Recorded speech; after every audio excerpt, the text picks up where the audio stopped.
But anyways, as for trivia, I actually did update that to more like a downgrade rather said, because actually everything would run through my database as for state and what the question was going on. I actually went back and put that onto a, just let it remember it by itself till this program crashes and it just resets itself. Give it a little bit more of a hopefully less problems with trivia with the continuous. You got the question correct. And you'd be like, what question? There was not even a question going on, damn it. I should probably unmute the thing. So let's see. I was currently investigating the old man, I believe. Because he is supposedly dead witness for tomorrow. Not sure what I do with him again, though. I think I might have to present something. So we're going to have to try that out. The boat rental shop, coming in hot. Moving into the caretaker shack. So also, as you can see, pretty much sleeping all the time. Let's see, what if we show him this? Okay. I'm just gonna go ahead and show her everything. See what is up.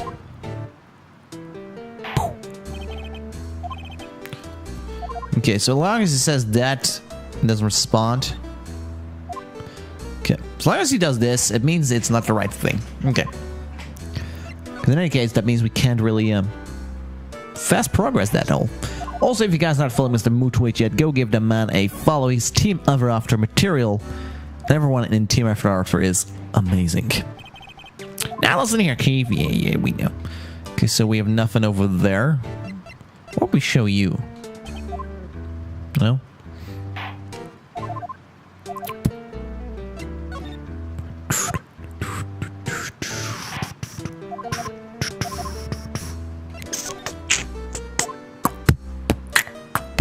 I wonder what happens if I show my, what happens if I show this again? Oh, this might be the right one. Hey, there we go. That is a lawyer's... That is a lawyer's badge. Yes, it is. I don't believe it. This old guy is the first person to recognize my badge. I get it. Huh? Yep. I got you figured out now. You're not Keith. Nick, now's a chance to clear things up. Sir? No, I am not Keith. And I'm not Mag either. We're here investigating a murder that took place on this lake the other night. Please help us. A lawyer, huh? Please, mister. Alright, I'll help. But on one condition. What's that? When this case is over and done, you run the wet noodle. Yes, we'll run the noodle shop. Can we promise? Nick, are you sure about this? Hey, anything to get this case solved. Also, who wouldn't want to eat Phoenix noodles? Guess so. Also, I got this drink thing, which is supposedly water with banana flavor. So let's see how that's gonna be. Guess so. That's my boy. Good for you, Keith. Wait, did I just say you too, Mac? Yes? You bring a tear to your old man's eye, you know. Now what was it you want to know? Speak up, Polly. And hello there, Blue. How are you doing? Hello. Now he's talking to the bird again. How do we get him to talk to us? Let's see. Can we... No? Wait, maybe if we talk to the bird, though. Polly. What's your name? Polly.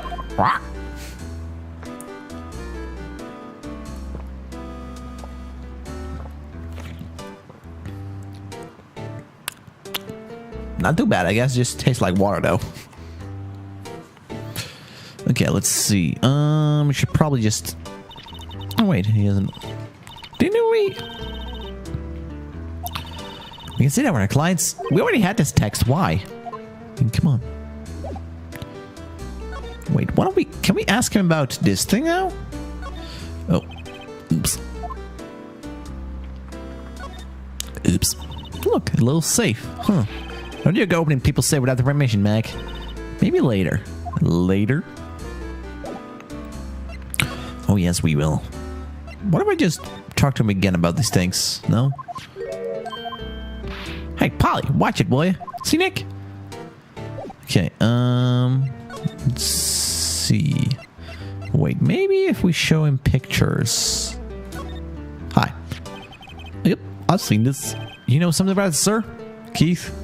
Yes? It's okay. You can call me Dad. Dad! You know something about this? Yup. The other night, out on the lake. Yes? Know all about that. I seen it.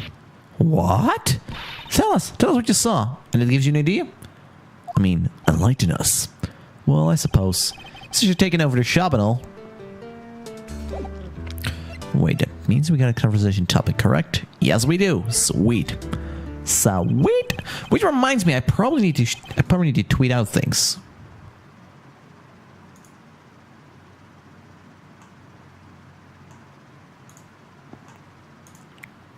Okay. Give me a quick moment. Eventually, final day. Last day of.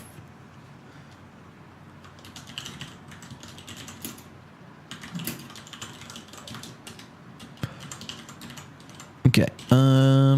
Quickly gonna tweet out my things because I completely forgot to do that because I'm super forgetful.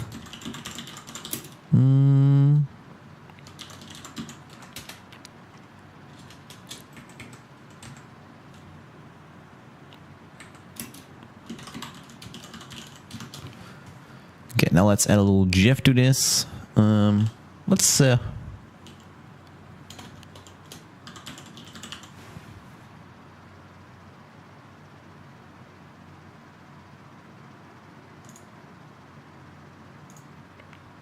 there we go. Okay. I forget the time, but it was pretty dark outside. Probably night. Yep. It was after midnight, but okay. And then I heard this bang. So I looked outside. And then I heard another one. Bang!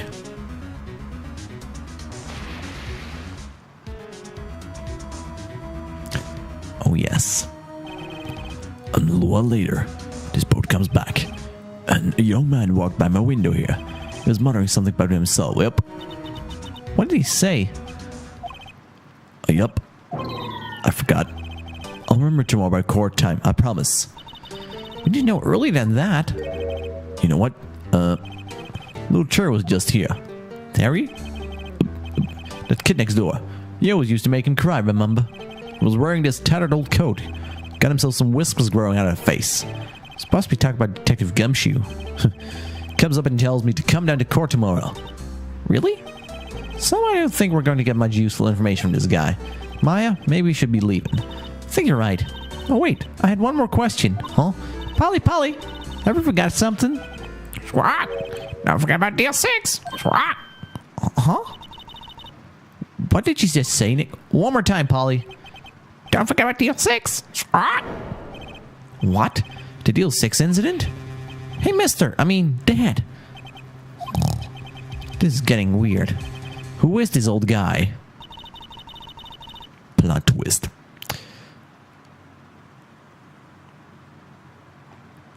Why would that Bert Polly know about Deal 6? We have to figure out who the old man is. Oh, what? He locked the door from the other side. Who could that old man be? I think I need to do a little more research on this Deal 6 incident. Maybe I should ask Detective Gumshoe. While we're there, we might as well bring back the little thingy, you know. Time's up. The answer was Twitch. What? Why was that hint undefined? That sounds... Huh. Wait, did the other thing work right? Looks like I need to reassign that though. Give me a moment. We'll do it in a minute.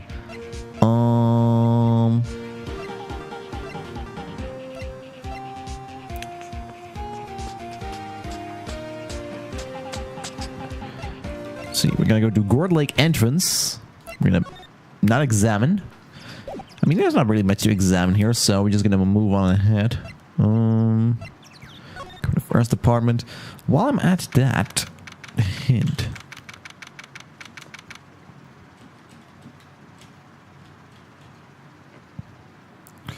Huh, weird.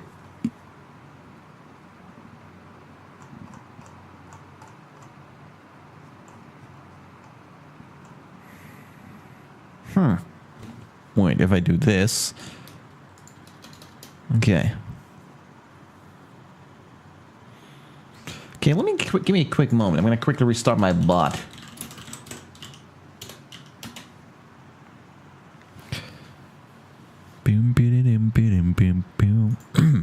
Oh crap. Did I mean to do that? Hey pal. Long time no see. You don't look so happy. What's wrong this time? Actually, we wanted to ask you something. Yeah? Okay, good. It doesn't actually boot up WoW. Would have been bad. That would have been kind of bad.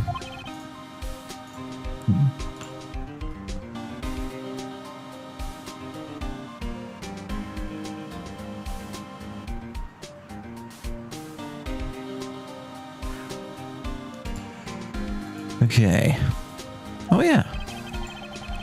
The old man who runs it is appearing as a witness in court tomorrow, right? Huh? How'd you...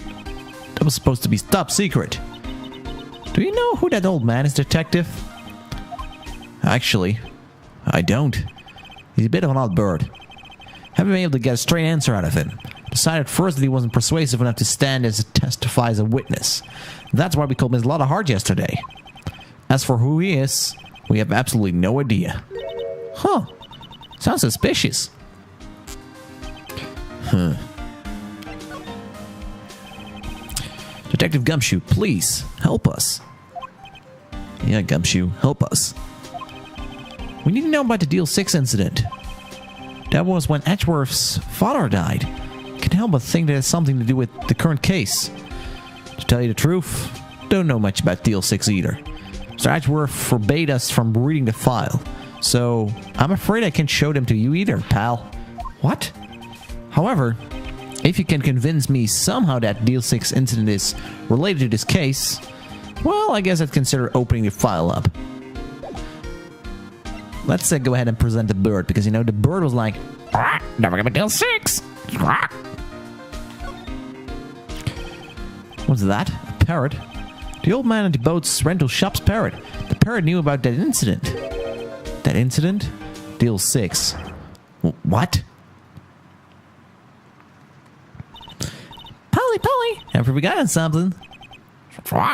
Don't forget about Deal 6. Huh?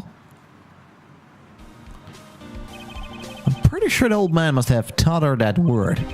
Yeah, but how would that old man know about the Deal 6 incident?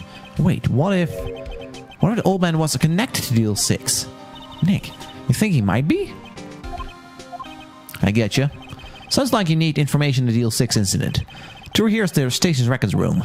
I'll give you special permission to go in and find what you need. Alright, way to go, Detective Gumshoe. Okay, Nick, to the records room. I guess it's time we faced Edgeworth's past. Oh yes, we did. The records room. Bum bum bum bum bum bum bum bum bum bum. Ba-da-da, ba-da-da, ba-dum. Bum bum bum bum bum bum. But anyways, I think we're getting some stuff. Wow, it's amazingly dusty. 10 years of files and 10 years of dust, I guess. Let's find the Deal 6 stuff quick. 15 years ago, both me and Edgeworth were 9 years old. We were almost through with the 4th grade when he suddenly transferred. Because of Deal 6? Nick, I found out where the file is. Oh, thanks. Let me know what you want to know about the Deal 6 incident. I'll go get the right file. Alright, let's get the victim data. Do we have that data on the victim? Edgeworth's father? Yeah, hold on. Victim. Here, found it. Gregory Edgeworth, 35, defense attorney. If he were still alive, he'd be 50. He had lost that day's case in court and got at the elevator with his son, Miles. Miles Edgeworth, of course. So he was in the elevator with his father. We already knew that. Thank you. From the angle of the bullet and the other evidence, it could not have been a suicide. The murder weapon, a pistol, was found in the elevator. The pistol had been fired 2 times. Where have I heard that before? Huh? Sounds just like this current case. What's going on here? Okay, and then the suspect data. Getting data on the suspect in here? That will be the guy that my mom got arrested. Hold on. This is it. The man arrested as a suspect in Deal 6 was... Yanni Yogi? He was a clerk in the court, apparently. So he must have been the 3rd person in the elevator. Well, then he had to have done it. But he was found innocent, thanks to his defense lawyer, Robert Hammond. Hammond, the victim in our case. Right. The suspect, Mr. Yogi, was oxygen deprived, so much so he had brain damage. He lost all his memory of being in the elevator. After he was declared innocent, he disappeared. Where could Yogi have gone, I wonder? He may be closer than we think. Well, first I have to get a handle on the main facts, like a summary. Right. Summary. Found it! Here you go. December 28th, 2001. This is exactly 15 years ago. Oh, so wait, this game is set in 2016, right? I mean, if that file was from 2001 and 15 years later it's 2016. Wow. How though? So this game, when it was made, was actually... Wait. Give me a short moment. I'm going to look something up. Phoenix Wright Ace Attorney. Like, when was the first release of this game?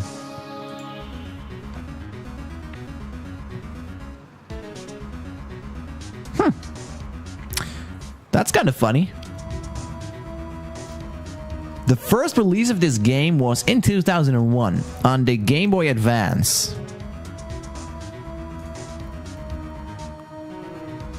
Or wait. No, wait, it was actually on the DS. Is the DS that old already? Really? Wait, how old is the Nintendo DS? Nintendo DS release.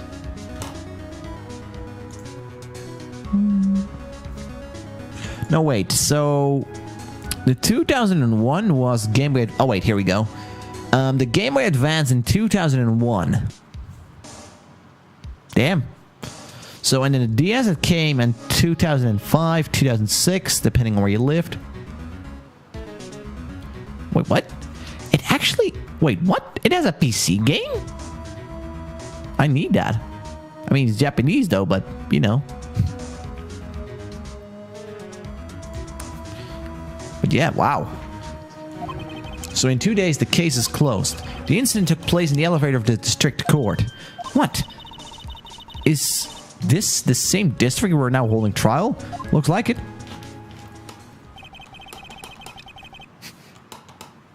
Look, I can make my thing talk. Watch. Watch this lid. Did you watch this?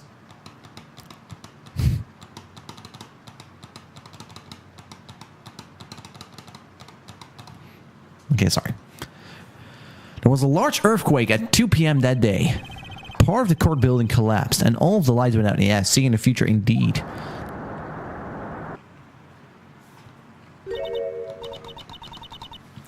Wow, there was some earthquake. Public trust. At the same time, 3 people were trapped in the elevator. It took 5 hours for them to be rescued. 5 hours. You hear the guys?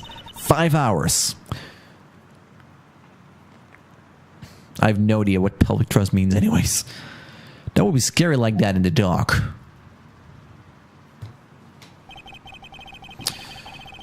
Okay. There was a lack of oxygen in the elevator, and the survivors were unconscious. Survivors? One of the 3 in the elevator had been shot in the heart. I've never seen SpongeBob. I never watched. Was not my thing.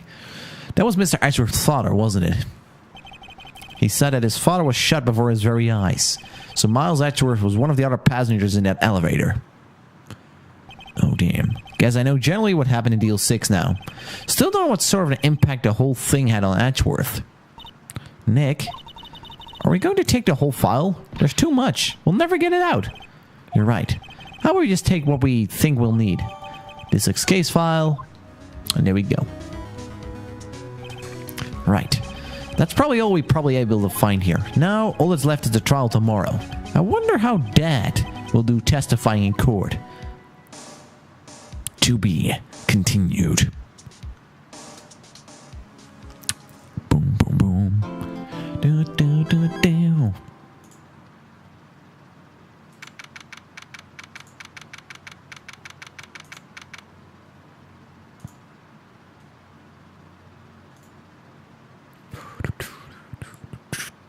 All right. December 27th, 10 a.m. District Court number 3. Court is now in session for the trial of Mr. Miles Edgeworth. The defense is ready, Your Honor. Very well. Apparently, the prosecution is also ready. Who is the judge here anyway? Mr. Von Karma, your opening statement. Very well. The opening statement, so... Not so... Wait. We need to talk with him in like a demon voice.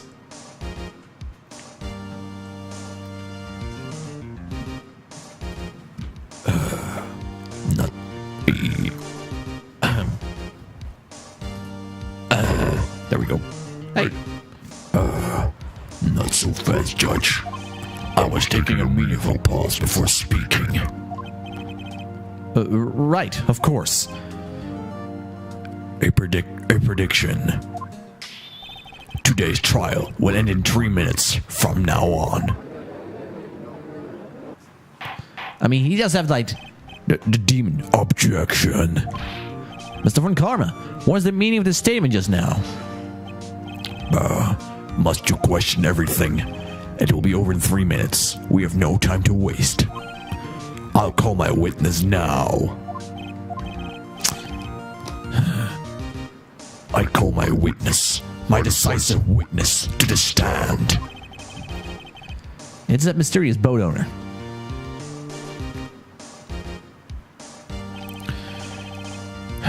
Witness, state your profession.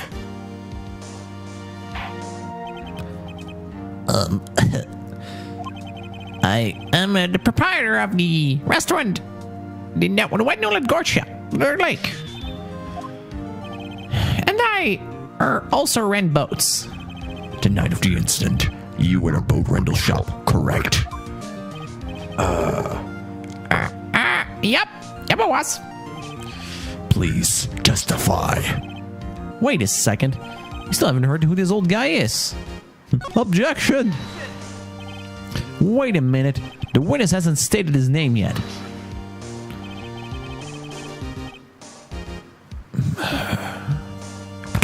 I did not ask him, or Mr. Wright. I've predicted this trial will end in 3 minutes.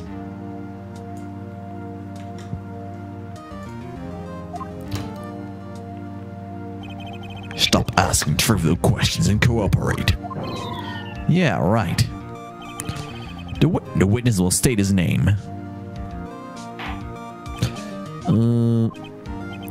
Well, I'm not really sure. Yep. What do you mean? My memory. Your Honor, the witness does not remember anything beyond the last several years. Ergo, he cannot recall his own name. Can't recall, you say? Yes, but the incident in question took place 3 days ago. You can testify. Very well. Let's hear the testimony then, shall we? All right.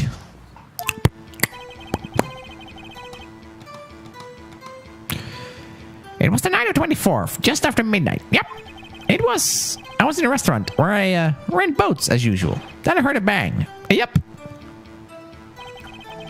When I looked out the window, I saw a boat just floating on the lake. And then I heard another bang. Just about then, the boat comes back to the shore and a man walks by my window. Very well. I'd like to begin the cross-examination. Objection. There is nothing to question my witness testimony. Ergo, no need for cross-examination. Besides, there are only 10 seconds left before our 3 minutes are up. Judge, your verdict now. Yes, Mr. Wright. What are you saying? Of course I'll cross-examine the witness. Very well, you may begin.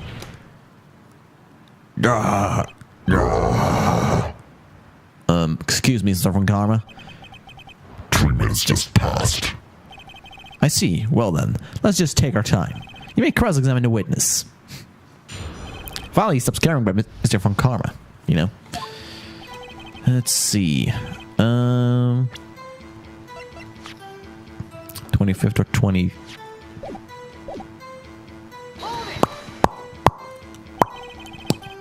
Just after midnight, you say? Yep, just around then. Are you sure? Pretty sure, yep. When I talked to you yesterday, you were rather vague about the time. I'm surprised you seem so sure about it today. Objection. I asked him, and he remembered. Isn't that right? Don't glare at me like that. I remembered it clearly, I did. Yep. You see, continue. I was in the, you know. Is there anyone who can verify that? Well, I guess Polly could. That's not good enough for a court of law, Mr. Wright. Exactly what's not good enough? Your Honor, this Polly is a parrot. A parrot? Don't be sorry, girl. Keefy boy. The prosecution concedes when we cannot prove the witness was in the shop. Witness, please continue. Then I heard a bang. Yup. And when I looked out the window, I saw a boat just floating on the lake. Wait, we should probably press this at first. And where did the bang seem to come from? From the lake, I figure. Are you certain? Yup. Good. Continue. When I looked out the window, I saw a boat just floating on the lake. Blah, blah. Hold it. Was there someone in the boat? It was pretty far out there. Couldn't see clearly. But I figured there was 2 men out there. Yup. But you couldn't see them clearly. Yup. At the time, that is. At the time? Then I heard another bang. So you heard 2 gunshots total? Yup. That's what Lana said in her testimony yesterday. Just to... Hold it. Objection. By your window? Yup. By my window. Right outside of my window of my little shack. And could you see the man's face? Well, the fog was pretty darn thick, but he was right there in front of me. I saw him. That is a rather important detail. Please add it to your testimony. Tisk, tisk, tisk, tisk. Oh, wait. Tisk, tisk, tisk. I have a bad feeling about this. That man was the defendant. And he was saying, I can't believe he's dead. Are you sure? Uh-oh. Dad! That's certain, Keith. He said, I can't believe he's dead. And I guess he was walking by too.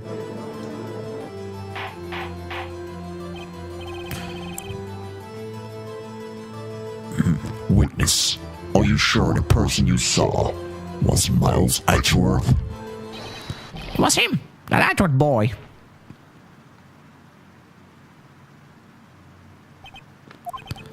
This sounds like decisive evidence indeed. I see no room for doubt. Von Karma. He lured me into a cross-examining so he could set me up for a fall. Tisk, tisk, tisk. Nick, I don't like the way things are going. Everyone in the courtroom is glaring at us. Better act quick, or this trial is going to be over. Objection! That's right, objection always. Your Honor, we proved in yesterday's court that it could not have been Edgeworth who fired a gun.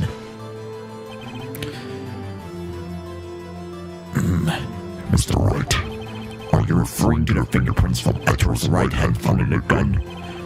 And the photograph showing a man firing with his left hand? Exactly. That is easily explainable. He could have wiped his brains after he fired. You are ignoring the truth of the matter here. Everything in his witness testimony is true. The judge has lost his thought. What should I do? Objection! If everything else fails, just object. Your Honor, this witness claims that Edgeworth said, "I can't believe he's dead," but his word is all we have. If we're telling a lie... Mr. Wright, isn't in court of law, the evidence tells all. Apparently you have yet to realize even this basic fact. If you say his testimony is a lie, show us proof. Do we have evidence? It's no good. There's nothing I can do.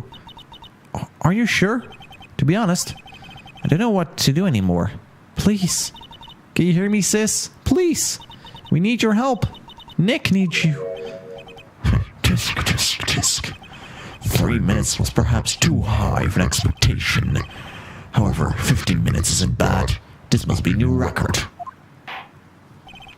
Enough. The witness may leave the stand. He's just sleeping on the stand.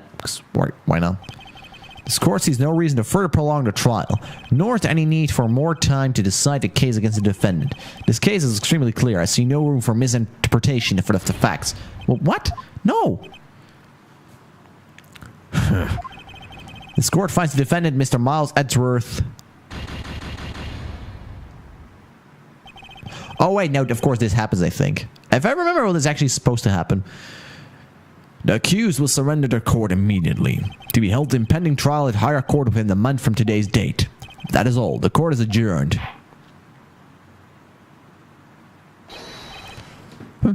Wait! Who? What's that just now? Me? Huh? What? Larry! What are you doing here? Listen, you gotta listen to me. I was there in the park the night of the murder. I wasn't sure about it until yesterday. But today I remembered it. Remembered what? The gunshot. I heard it too. Order? What is the meaning of this? The verdict has been decided. I call for adjournment. One moment, Mr. Runkarma. So you say you heard a gunshot? Yeah, I did. A gunshot that night. I was sitting here in the audience, listening to the testimony, and then I realized something he said was different from what I remember. Anyhow, I just can't sit here and let you call Edgy a murder. It's just not right. I'll testify. Let me testify. Testify. Order. Order. Well, this is the first time something has happened like this in my court. I'm not quite sure how to proceed. Judge, you've already given your decision. The trial is over. Nick, this is it. Larry's given us a final chance at this. He's right. If only it wasn't Larry. It could make things even worse. Mr. Ashworth was just declared guilty, Nick. It doesn't get any worse. You're right. Okay. Your Honor, if there's another witness, it's our duty to hear him speak. Right here, right now. A waste of time. A verdict cannot be overturned. Allow me to speak my opinion. In all court proceedings, it's our duty to prevent an inaccurate verdict. In order to make sure no mistake has been made, every witness should be heard. What is this? I withdraw my previous verdict of guilty. Oh yeah, boom. Larry bringing to the rescue. Mr. Runkarma, I order you to call this new witness to testify. Now. What? The court will adjourn for 5-minute recess. After that, we will hear this new witness. Let's go, Larry. Court is adjourned. Let's go, Larry. Whoo, whoo, whoo.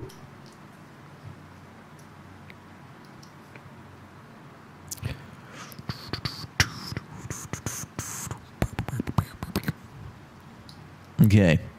So At least we got that completely out of shapes. Okay, court is adjourned. Whew, let me take a quick drink of this water stuff.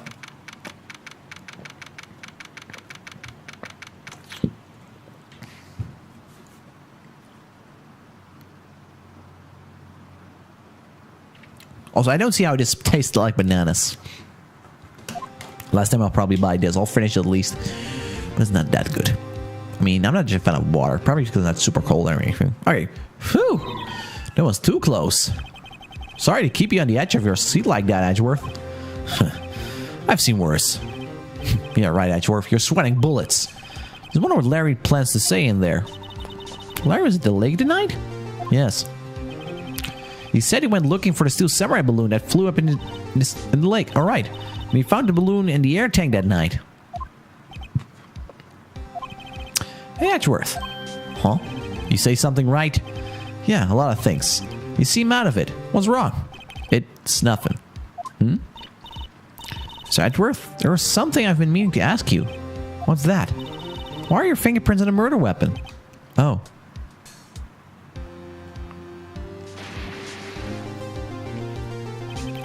When he fell into the lake, I went into a daze. I couldn't understand what had happened. I couldn't think straight. Then I saw the pistol lying on the floor of the boat in front of me.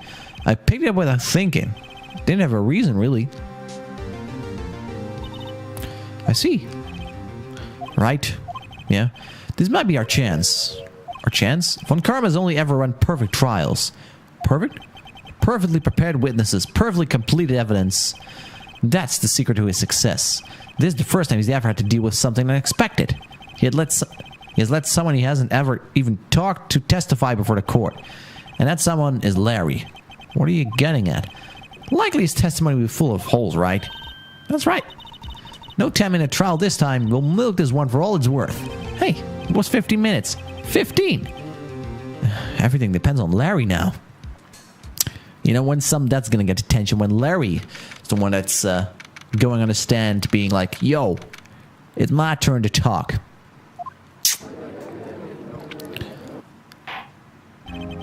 Court is now back in session. Witness, please testify to the court about everything that you saw on the night of December 24th. Right, leave it to me. Please, Larry, don't mess this one up. I hate to admit it, but you're our last chance. And Carmen didn't even have time to prep his witness. Just hope Edgeworth is right about his being our big break. Let's hope so. That night, I was out in a boat in the lake. I was looking for something, and found it. So I quietly slipped the boat back at the rental shop dock. Then, just as I was thinking about going home, I heard this bang. I looked out over the lake, but I didn't notice the boat. So after I heard that single gunshot, I went home.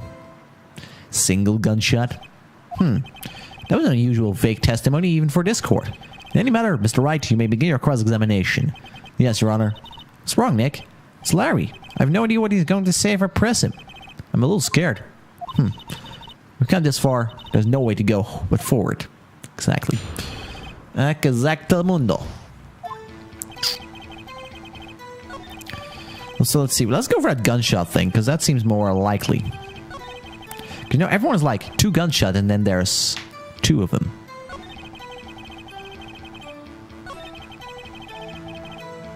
Like, it needs specifically that single gunshot. Only 1 bang, correct? Yeah. Huh. It was a pretty wishy-washy testimony, wasn't it? I guess you should just start working on the contradictions. Okay. Well, you could be more helpful. I wish you could call my sister. It's okay. Okay, so let's see. Do you mention the 2 gunshots? Okay. Boom. There we go. See? Wait a second, Larry. What? You only heard 1 bang? You're sure? That's what I said. But Miss Lotta Hart testified yesterday she heard 2 bangs. And the old man just now said the same thing. They both heard 2 gunshots that night. Huh? Were you even listening? Were you paying attention at all what they said? Yo, Nick, please. Huh? You know, something's been bothering me. I'm a witness, see?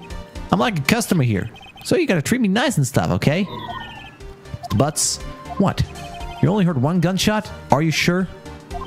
Well, to tell you the truth, I'm not sure. How could you not be sure?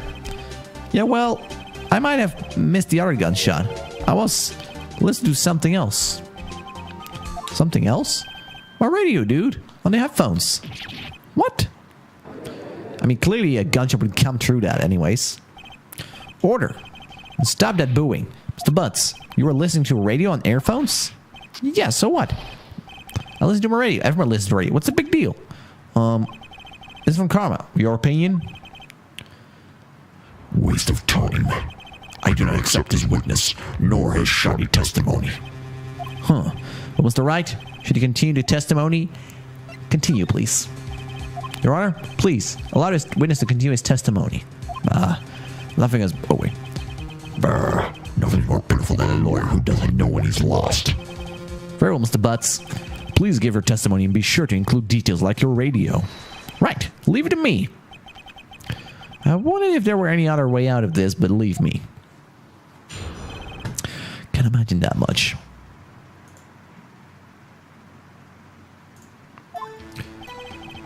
It's lonely being alone on Christmas Eve. That's why I was listening to an old request show on the radio, see? I was listening to it really loud like, but I'm sure I heard the gunshot. I remember exactly what the DJ was saying when I heard it too. Here it comes. You were listening to your radio at high volume? Yeah, what's the problem? Can a man listen to his radio in peace? Is this a free country? I truly believe Larry has no idea what the problem here is. Judge, can you believe a word his witness says? What he heard was probably nothing more than a drum beat from the radio. True enough, it is difficult to believe this testimony. Wait, Your Honor, this witness said he remembers exactly what the DJ said when he heard the gunshot. Excuse me? DJ? The announcer, a guy who says things on the radio. Anyway, what this means is when he heard the sound, no music was playing. The DJ only talks between songs, so he could have only heard the gunshot from the lake. I'd like to cross-examine the witness, Your Honor. Very well, Mr. Wright. Can't believe I'm continuing this charade. What can we do about it?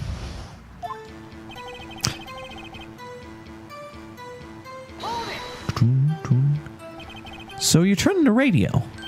Right. Just wanted to hear someone's voice, you know. No, what is it like out there alone? Christmas Eve alone. I shouldn't have said anything. Okay, wait. Let me actually listen. Hear what he says to, you know.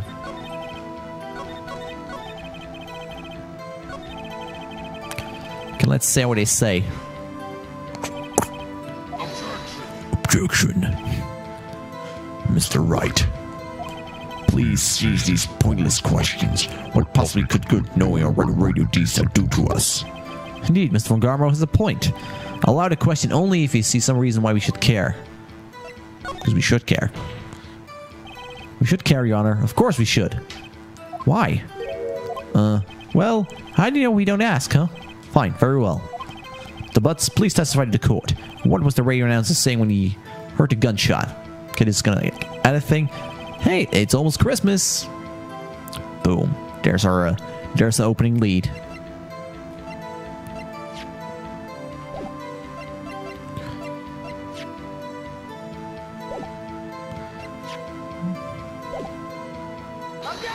Same thing we use. Larry, are you absolutely sure what you're saying is correct? Huh? What's with the face? You look scary, dude. Hey, if you're trying to scare me, you better know that I don't get scared easy. Is something the matter, Mr. Wright? Your Honor, did you hear what the witness just said? The DJ said, hey, it's almost Christmas, when he heard the gunshot. Indeed, and almost Christmas means it wasn't Christmas. Do you realize what this means? When he heard the gunshot, it was still Christmas Eve. That would seem to be the case, yes, but that contradicts the two gut testimonies we have heard so far. Both Miss Hart and the old man said it was after midnight when they heard the shots. In other words, when he heard the gunshot, it was already Christmas. This is a clear contradiction, Your Honor. Order. What does this mean? The two prior witnesses heard gunshots after midnight. However, this witness says he heard a gunshot before midnight. Judge, the answer is simple. The current witness is plainly mistaken. Just look at him. Suspicious. What? Huh. Well, Mr. Wright, what do you think about Mr. Claim here to guns before midnight? He's right. Larry's not mistaken, Your Honor. He heard that gunshot before midnight. Intriguing. Oh, intriguing. I'm assuming you have evidence for this wild claim. Show me evidence there was a gunshot before midnight. And here it comes. Because this gun says 3 shots. This is my evidence. The murder weapon? Something about this pistol was bothering me, Your Honor. Both witnesses who testified yesterday heard 2 gunshots. However, the murder weapon was fired 3 times. When was that last shot fired? Only now I've realized the truth. That 3rd shot was the shot Larry heard just before midnight. Order. Huh. I guess that would make sense out of yesterday's testimonies. You waste our time against with your empty statements. Yes, the pistol was fired 3 times. But do you have any proof that it was fired before midnight? Do you have proof that the witness didn't think you heard something? Indeed. Well, Mr. Wright, there's no turning back now. Do you have evidence that proves there was a gunshot before midnight? Do you have evidence that proves Mr. Wright just wasn't hearing things?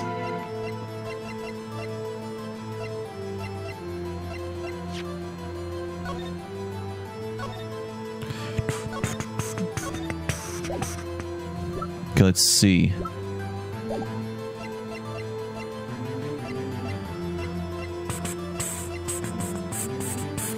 Ooh.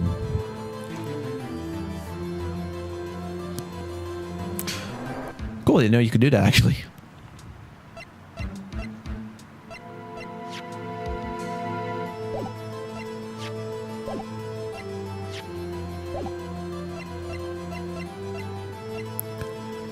Okay.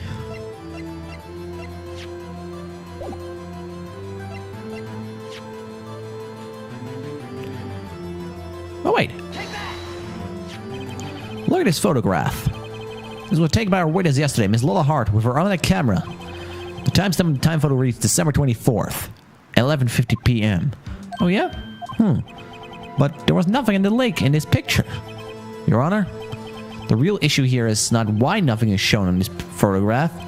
It is why this photograph exists at all. What do you mean? Your Honor, this photograph was taken by an automatic camera. That camera was set to go off in response to loud noises. Aha! Correct.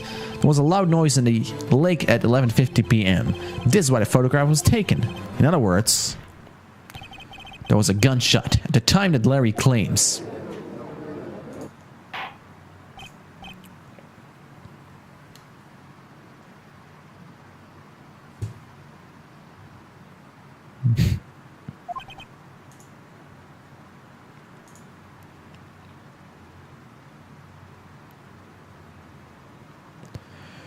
Alright.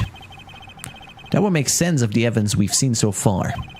However, this leaves me wondering exactly what did happen at lake that night. Oh, exactly. This is true. There were 2 sets of gunshots, separated by 25 minutes. One at 11:50 and another at 50 minutes after midnight. Why, I ask you, why? Oh, I better think of something quick. Wait a second. Gunshots separated by 25 minutes? Duh! What's wrong, Nick? I have it. I have it. Huh? Remember the case with these 2 samurai? Huh? Of course, I remember. The murderer in this case had the same idea as the murderer in that case. What do you mean, Maya? If we don't figure this out now, we'll never overturn Edgeworth's guilty verdict. I've got a hunch, and I'm going to run with it.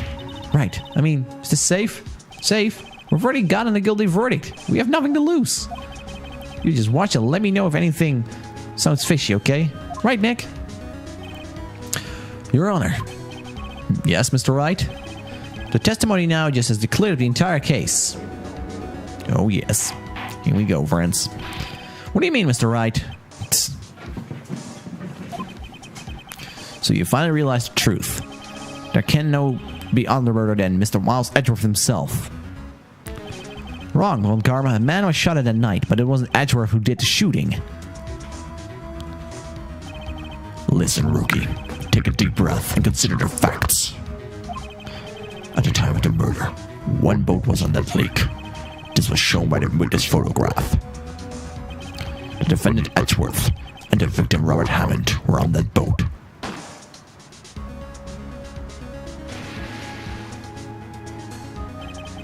There was a gunshot fired in that boat and Robert Hammond fell into the lake.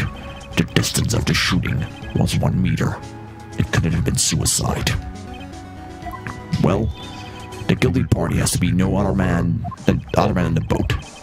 I admit, it is hard to imagine any other possibility. Yes, but this assumes that the victim was shot at 50 minutes after midnight. What do you mean by that, Mr. Wright? We have photographic evidence of the time of the shooting. His timestamp in the photo is 0:15, but Larry heard a gunshot 25 minutes before that. Robert Hammond was killed then, 25 minutes before they shot in the lake. That's the only way Edgeworth can be innocent.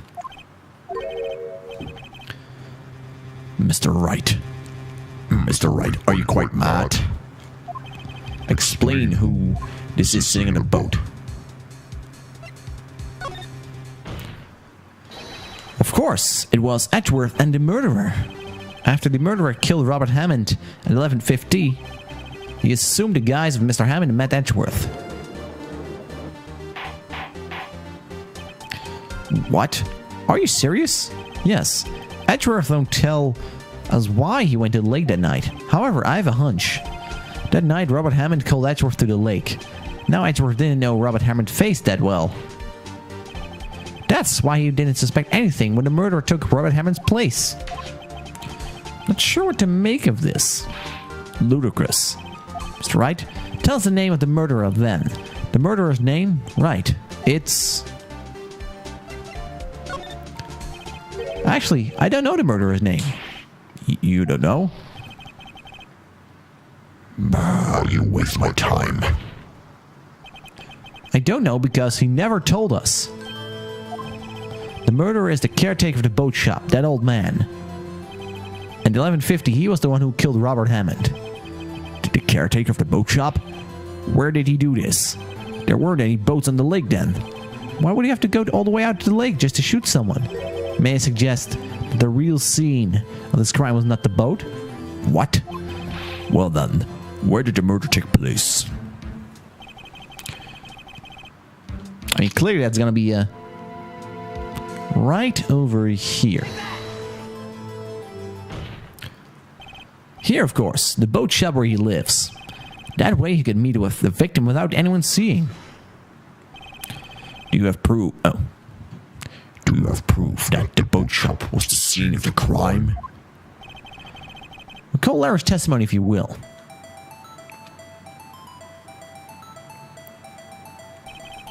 The night he was out on the lake in the boat, searching for something. He finds it and returns to the boat. Then, just as he starts heading home, he hears a gunshot. He heard a gunshot, Your Honor, even though he was wearing headphones at the time. In other words, the gunshot was very, very close by. And where would that be if he just returned to the boat? The boat shop. Pum, pum, pum.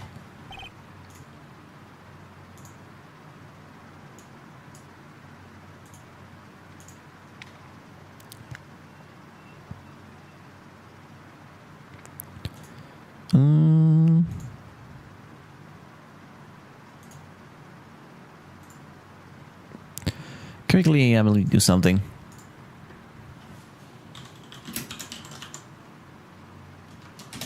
Okay, let me just respond to that. Mr. Wright, what happened that night on Gourd Lake? Please tell the court from the beginning. Yes, Your Honor. Are you sure about this? Not really, but I think if I start at the very beginning and take it slow, I might just be able to figure this out. That night, the caretaker of the boat shop called Robert Hammond to his shop.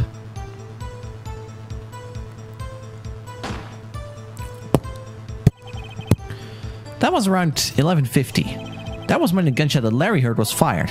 After that, the caretaker put on Robert Hammond's coat. He became Robert Hammond. Then he got in the boat with Edgeworth and went out into the middle of the lake. And then who fired the pistol on the boat, Mr. Wright? Of course it was the murderer who shot the pistol. He shot twice. Both missed Edgeworth on purpose. Wait a minute. Yes? Why would he shoot twice if he didn't mean to hit anyone?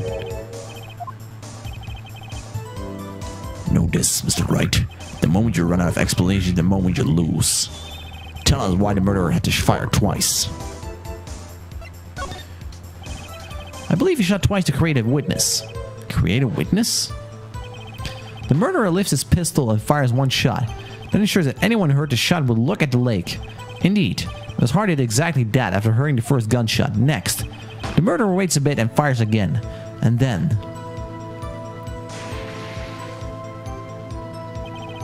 the murderer jumps from the boat himself, leaving the pistol in the boat behind him.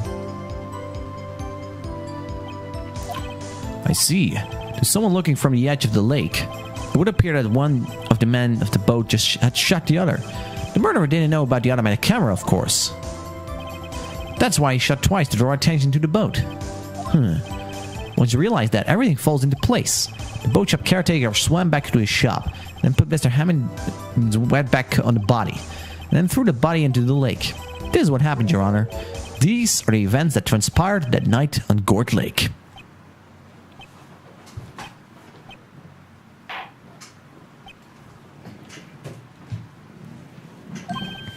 Bailiff, bring the witness from before. The boat shop caretaker, quickly. Quickly now.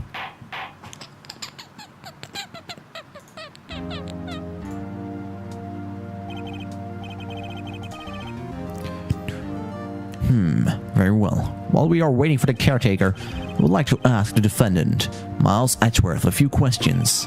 Miles Edgeworth, please take the stand. Where's my phone buzzing?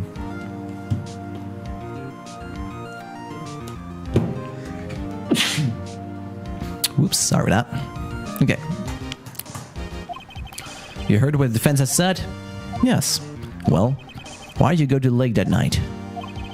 What Wright has said was mostly correct. Astonishingly so, actually. Yes. Several days ago, I received a letter.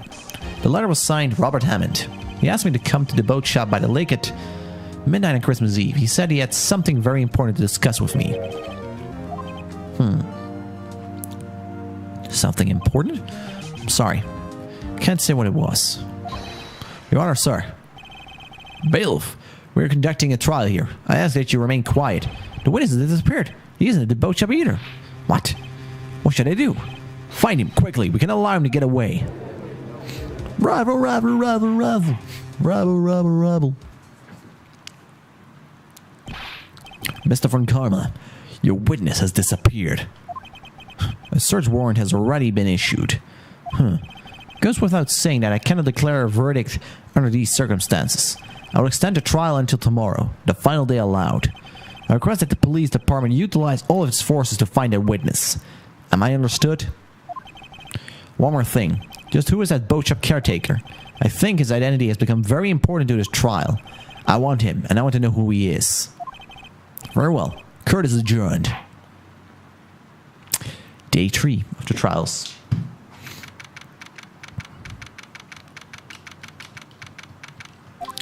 Boom. Yay, Nick, you did it! Yeah. Well, at least we got out of that from under a guilty verdict. What about Larry? That was something else. Even Von Karma didn't know what to do with his testimony. Larry really helped us out. Sure, once I sifted through his unique testimony. Still, he did save us.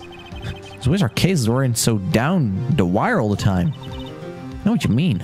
Something I feel like it's us on trial instead of our clients. Hey, Edgeworth. Mr. Edgeworth? Did you say something? Don't look so pained. I mean, it looks like you're probably going to get off the hook. You could try to smile just a little. Relax. I'm sorry, but I fear it's not over for me yet. What do you mean? Right? There's something that's been troubling me for a long time now, and I don't know whether or not to tell you. Edgeworth? No.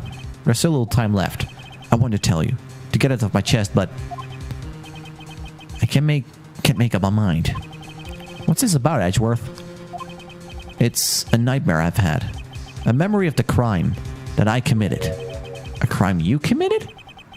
A memory of a murder. To be continued. Anyways, with that all done and said, I'm going to quickly be right back. I'm going to grab myself some snacks. And, you know, because snacks are important. So we'll see you in just a little bit.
Alrighty.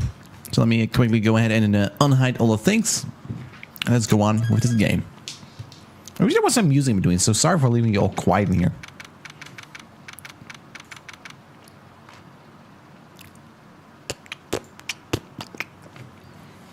Alright, December 27th.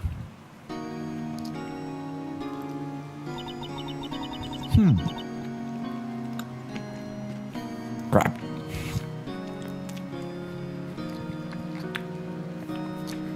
So what was Mr. Edgeworth talking about?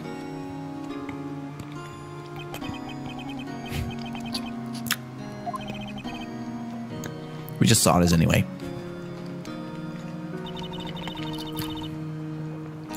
Do you really think Mr. Edgeworth killed... Don't believe it, not Edgeworth. Some painful memory has been troubling him recently. But never take someone's life. Never. Nick. Yo, how's everyone doing? What do you think of my performance today? Had him swooning in my nasals, huh, Maya? Swooning? Me? Oh yes. I do remember feeling faint.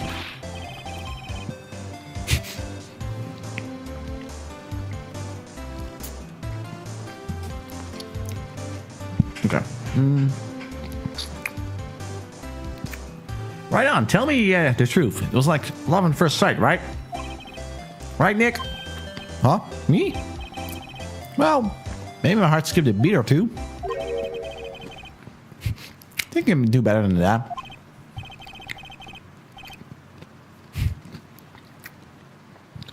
Come on, save that word in there. Dude, edgy. You guys should be bowing before me. Yeah, bow before your hero.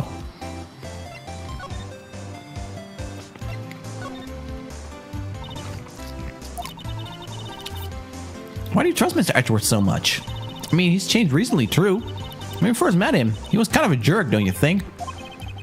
You didn't know him back then. Back when he wanted to become a defense attorney. Wait. Was that when you two were classmates? Yes, in grade school. They saved me, Miles and Larry. They saved me and I'll never forget it. That's why I became a defense attorney, you know? What? Hey, Larry, what's he talking about? Huh? Sorry, kind of forgot. Okay, Nick, out with it. I'm going to hear the story today, and that's final. Okay. It's kind of a long story, so hang in there.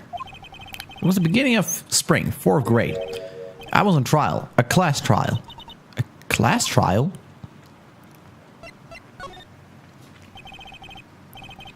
Do you remember, Larry? Spring, 4th grade? A kid in my class got his lunch money stolen. Lunch money? The school was really small. Every month, kids would bring an envelope with money for lunch from home. Oh, I see. Anyway, this kid's envelope disappeared, with $38 inside of it. Oh, yeah. Now that you mention it, I remember that. I can see why'd you forget, though. You were out of school that day. Anyway, the envelope had been stolen during PE class. I was coming down with a cold, so I skipped PE that day. I was the only one not in class. So, they thought you did it? Yeah. The kids in class said I should be put on trial. On trial? So the next day we held a classroom trial with me as the defendant. I didn't do it. Guilty, he did it. Guilty, it was you. Thief. Give me my money back. You're such a meanie. No one play with him. Doesn't matter you did it. You can't hide the truth. Tell us the truth. We're not gonna play with you anymore. Yeah. No borrowing my razor. You shouldn't be allowed in the real... Give me back my 50 cents. I loaned you. Hey. Now, Phoenix, you know you shouldn't steal other people's money. It's not right. In the end, even the teacher thought I'd done it. Apologize to the class, Phoenix. I didn't know what... You know what happened? I was so sad I couldn't stop crying. Everyone was staring at me like I'd done it. I tried to apologize. I went over to where the boy was sitting. That's when it happened. You shouldn't have to apologize. The only thing that belongs in a trial is evidence. Anything else has no place. You should all be ashamed. Amateurs. Miles? It wasn't you who stole my money, was it? No. Then you shouldn't apologize. Everyone else should be shouting you did it. But no one else has any proof. That is why, Your Honor, this boy is innocent. But Miles, it was your money that was stolen. Yeah, he did it. He's the one. We don't need proof. Make him say he's sorry. Why'd you all just shut up? This is always how it is. Everyone ganging up and picking up on one person. Just think how he feels. He said he didn't do it, so he didn't do it.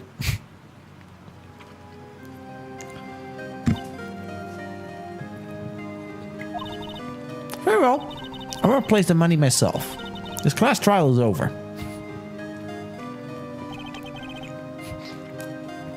And that's how it happened. After that, the three of us were always friends. Wow, I had no idea. Yeah, I had no idea either. I mean, I forgot.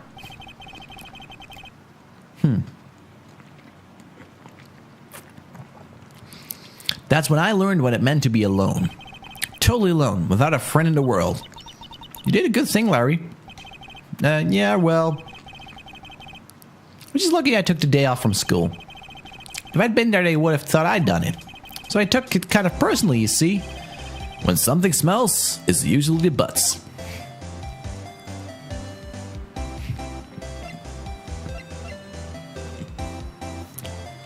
And hello there, my stapler. How you doing?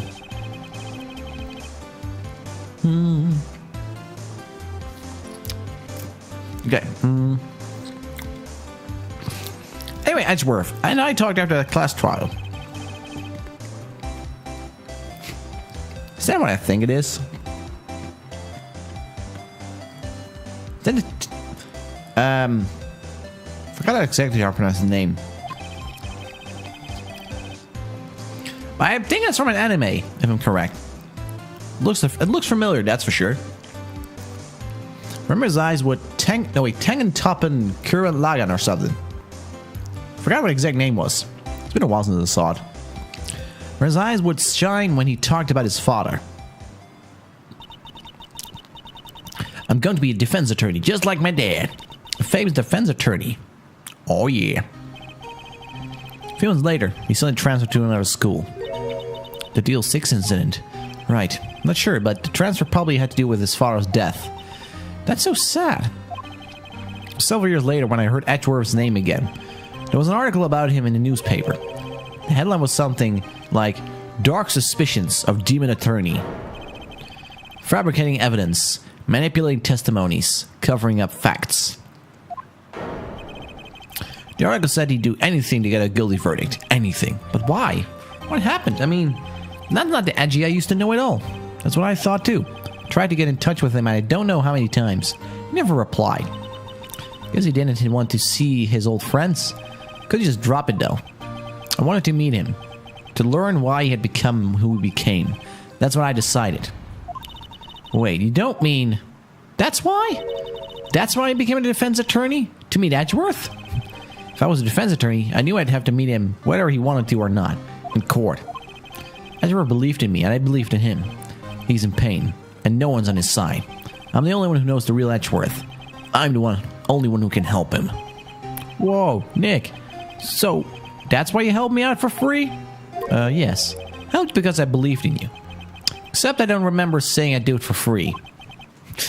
Aw, Nick. Nick, we have to save Mr. Edgeworth if it's the last thing we do, okay? Right. As very well may be.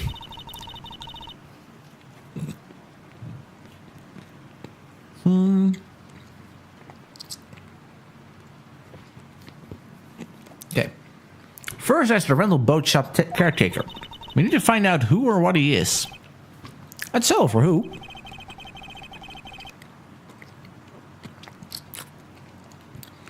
Guess I can clean out some of the evidence I no longer need. Well, let's go. No need to talk about the trial anyways. Okay.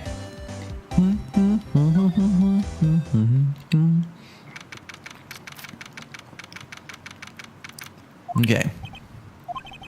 Look as grim as always. I'm sorry, I heard a story about the class trial. Class trial? What do you mean? You don't remember? No, I don't. The lunch money was stolen, wasn't it, in 4th grade? Lunch money? Oh, right. Yeah, I seem to remember something like that. Nick, I think you're the only one who really remembers. Well, probably really mattered to me anyway. Saxworth, didn't you know? The trial was the reason Nick became a defense attorney. Ridiculous. Gee, thanks. That said, it does sound like the kind of thing you do. You haven't changed a bit, have you, Wright? So simple, to a fault even. Well, maybe, yeah. Oh, oops. Nobody noticed that. I think you changed too much, Edgeworth. Perhaps. I still don't get why in a room like this you can examine. Not like there's anything to examine. Edgeworth, why'd you become a prosecutor anyway? You used to look up to your dad. You said you wanted to be a defense attorney, right?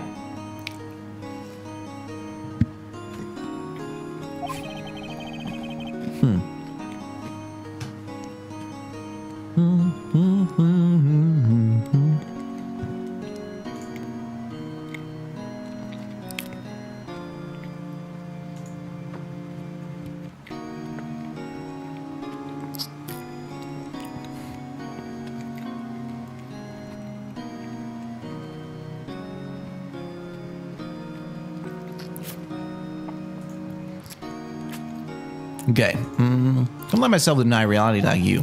What do you mean? My father was taken from me, and you want me to defend criminals? Sorry, Wright, I'm not that good of a person. One suspect was apprehended in your father's murder, right? Yes, the man trapped in the elevator with my father. His name was Yanni Yogi. He had to be the shooter, any way you look at it. Yet, he was found innocent. The defense attorney got him off the hook. That will be Robert Hammond. On that day 15 years ago, he lost his life. The three of us were trapped in the elevator for 5 hours. When we were rescued, we all suffered oxygen deprivation. I had lost all my memory of the murder. Lost your memory?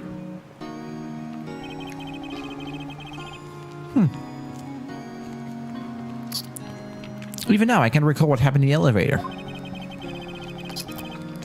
There was a crux of Yogi's attorney's argument in court. He claimed Yanni Yogi had been not of sound mind due to the oxygen deprivation. Wow. Like, you know, it's wow how things go. Yogi was released due to a lack of evidence. Innocent.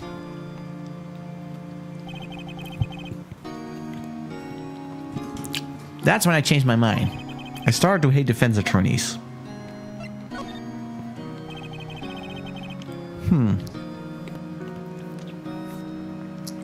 What's your relationship with Von Karma? He's my teacher, and a man who deserves respect.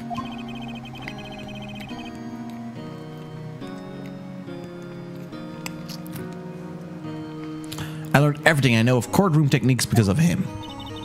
He's like my sister was to you, Nick. He's a perfectionist in all things. In court, in his personal life, he's obsessed with doing everything perfectly. Perfectly, huh? In all the cases he has taken on, none were left unsolved, and not one suspect was declared innocent. Ever. But that's... I know.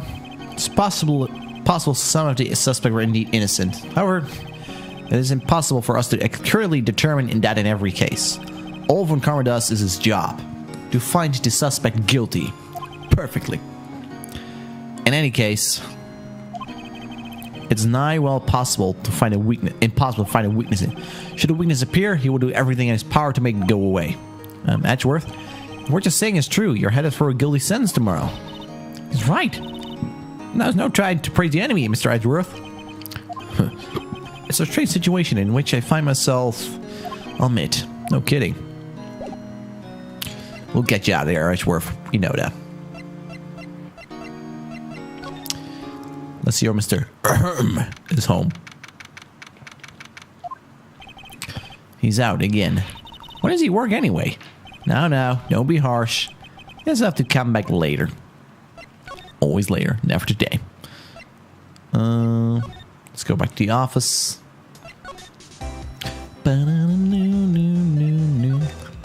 Let's go visit this guy. December 27th. Police Department, Criminal Affairs. Looks like Detective Gumshoe hasn't gone back yet. Gumshoe? Jeez. Oh, really? He said there was some guy he had to arrest by tomorrow. The boat shop caretaker. He shouted something about catching him if it was the last thing I'll do, pal. Good luck, Gumshoe. In that case, that means we can actually now go to... He should not be at his cabin, so we can actually go check some things. Hey, pal. Long time no see. Oh, I mean, it was only a day ago, but you know. Gumshoe. Close one today. Got so worked up, I snapped my tie in half. How do you snap a tie in half, though? No problem, pal. Thanks to you, we now know who really did it. You mean the boat shop caretaker? Look, I'll make you a promise. I'll have that scoundrel in my custody by my trial time tomorrow. Come on, mate. It's my duty to give you as a police officer. Now I have to catch myself a criminal. David Gumshoe sure is active. Oh, and one other thing. No one can go into the woods today. The woods? A lot of us camping? The woods are off limits to camping, and apparently the park ranger found out. Get pretty mad. No one can go in for a while. Because Lotta is in a lot of trouble. But well, anyway, I'll be seeing you tomorrow. Like the quick pun in there. In a lot of trouble. Okay, the beach. Welcome to the beach. Aw, they took down my balloon. Huh? It's two eyesores missing. Eyesore? Looks like the hot dog stand is closed too. Because Larry's been too busy with the trial to show up for work. You don't say.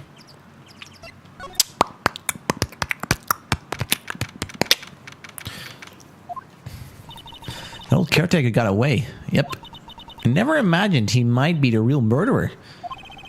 I'd know that clearing throat anywhere. Aha, hello. What might you be doing here? Out for a walk, huh? Ah, the days of my youth. Like the scent of the fresh lemon, you see. Mr. Grossberg, there's no time for idle reminiscing. There's a trial ends tomorrow. That is true, yes. But from what I saw, today's trial, Edgeworth should be fine, right? Well, not sure about that. Ho ho. What do you mean by that? Well, I'm not sure. Huh. If you find anything out, come by my office at once. I may be able to offer you some assistance. Thanks. Bye. What do you mean, Mr. Grossberg? What do you think Grossberg were doing here anyway? Who knows? You're doing anything. Could be doing anything. Bye, Polly. Nobody's home. Hello. Oh, it's Polly. I wonder where your owner's gone, Polly. Hello. Can't believe he'd run off and leave his poor parrot to fend for himself. Okay, I mean, now we can actually check the little thing, though. 1228. That reminds me, Nick. Polly knows the number to the safe, right? Yeah, that's right. Polly, what's the number to the safe? 1228. Let's open it, Nick. Come on. Sure there isn't any money in there. Aw. Hey. He keeps it locked, right? So there must be something of value in there. I'm not so sure. Let's see what's in there. Guess there might be a clue or two. The only thing in here is a letter. A letter? Aw, boring. There's no name or signature on this thing. It's handwritten in very precise, clear letters. Get your revenge on Miles Edgeworth. Why would Mr. Edgeworth's name be on here? How should I know? I'm going to read the whole thing. Get your revenge on Miles Edgeworth. This is your last chance. Now is your time to get revenge on the two men who ruined your life. The rest of the letter goes on to describe the murder plot in detail. How to kill Robert Hammond and frame Edgeworth. Calling Edgeworth out to the lake. Getting him firing twice. This is exactly what I figured out in court today. It's all here in perfect detail. What do you think it means, Nick? I don't know, but it looks like these are instructions for that caretaker. When he killed Robert Hammond and called out Edgeworth, he was following instructions. Well, who could have written that letter? And what does it mean to get revenge on Miles Edgeworth? Look at it now, okay? But one thing's for certain. This letter is an amazing clue. Yeah. We got a clue. Yeah. Maybe I should take care of Polly, Nick. You probably shouldn't just kidnap her. The police knows about her anyway. Sure, they do something. Well, okay. Sorry, Polly. He says I can take you. Great, now the bird's going to hate me. Oh no, we're going to be hated by a bird. Life problems right there.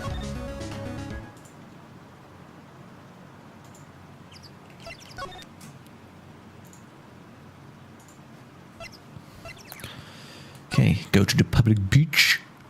And let's head to Grossbach, shall we? I guess we could also just show the letter to you-know-who. Let's go to the detention center. Let's see what he has to say. Yo, Edgy. We got something for you. Edgeworth. See this letter? Oh. This came out of the safe of the shack where the boat rental caretaker take a look. Let's see. Revenge on me? old guy anyway? I don't know. Could he be an innocent defendant you got declared guilty or something? Nice, right? But I don't remember that old man. Not at all. So he was following this letter then. Which means there was someone else behind it. Now is your time to get revenge on 2 men who ruined your life. 2 men, meaning myself and Robert Hammond? It also says, this is your last chance. Last chance? Wait, maybe he's talking about the statute of limitations? Deal 6. Wait, that old man. Yogi. Could he be Yogi? The suspect in Deal 6 incident. He was the one who was found innocent. Yanni Yogi. Yanni Yogi was a court bailiff at the time. We just happened to be in the elevator together 15 years ago.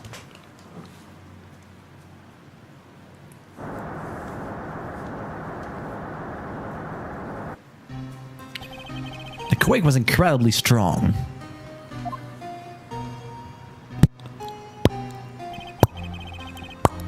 Before I knew it, everything was dark. Because the night was dark and full of terrors.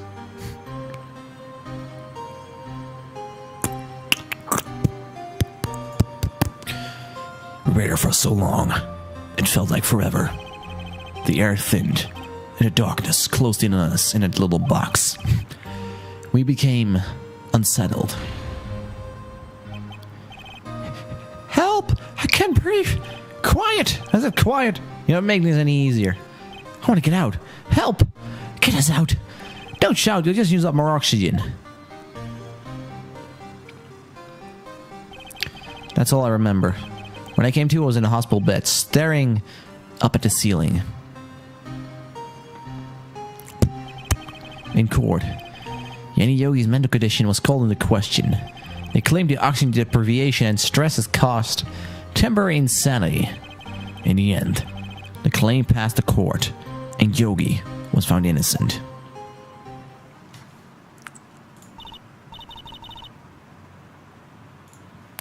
But isn't that strange? The letter tells him to get revenge on Edgeworth. Why would he want to take revenge on you? Right. Yeah? There's something that has been troubling me the last few days. I don't know whether or not to tell you. You mean the nightmare?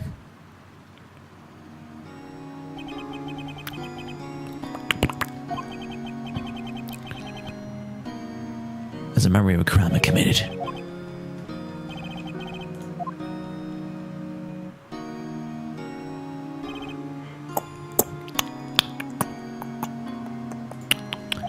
I think the time has come to tell all. Finally. You know, it's when you finally get to hear things. Because things are important. Things are very, very much important.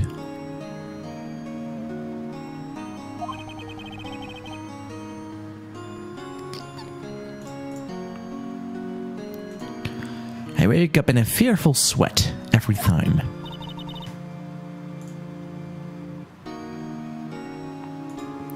What kind of a dream? It's a dream about my father's killing in the dark. Help! I can't breathe! Quiet! No, wait, we're not gonna read this again.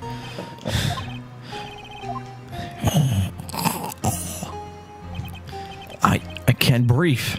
You're using up my air. What? Stop breathing my air. I'll stop you. What? What are you? Stop breathing my air. No, father. He's attacking father. Then I see a pistol lying by my feet. Don't know if it was evidence from that day in court or the bail. In a daze, I pick up the pistol. Get away. Get away from my father. Yeah. And with that scream, I wake. It's a bone-chilling scream. A scream that's rung in my ears for the past 15 years. But that's just a dream, right? That thought is the only thing that's kept me insane for the last 15 years. But what if I'm wrong? What if it's real? They say sometimes people shut out memories in self-defense. Maybe it was I who killed my father. What? If you think about it that way, this letter makes sense. get your revenge on Miles Edgeworth. Think about it. Yogi was really innocent. That's why he wanted revenge against me. Wait, Ryu, you mean... It was me. I was the true criminal of Deal 6. I shot my father. This is bad. What are we gonna do, Nick? What can we do? I don't know. But I don't think there was anything we can do. If there was someone else who knows a lot about Deal 6, it maybe... There is, Nick. There is someone else who knows about Deal 6. Also known as Mr. Grosberg.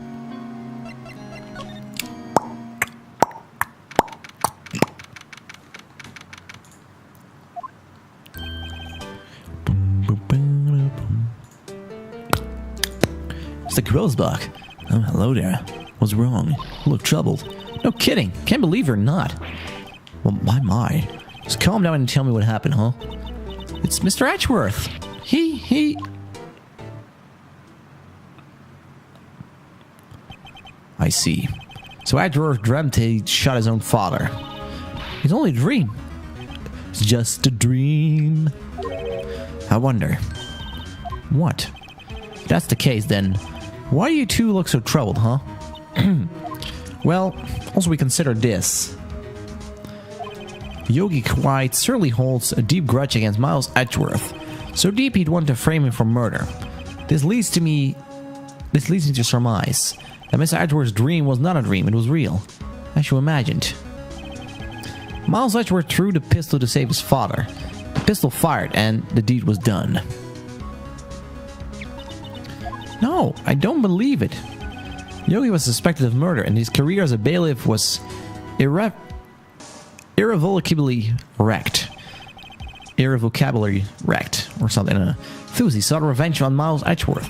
This was his last chance, of course, with the statute of limitations so close. The spirit medium. When Gregory Edgeworth was killed, the police called a spirit medium. That was your mother, Misty Fey. I am Gregory Edgeworth. I have been killed. The one who shot me was the bailiff, Yanni Yogi. Yet Yogi was found innocent. That's why my mother left us. Everyone called her a fraud. That's right. Everyone thought she was, you see. Yet now that I think about it, it seemed that one who lied was Gregory Edgeworth's ghost. Gregory Edgeworth must have known who shot him. Don't believe it. So you're saying he falsified his testimony? That Edgeworth's dad lied to protect his son? It's only a possibility, mind you. But a possibility nonetheless. What do you know about Edgeworth's father? He was a defense attorney without peer. It sounds trite, but it's true. Well, he may have had one peer now. Think about it. Your mentor, Mia Fey.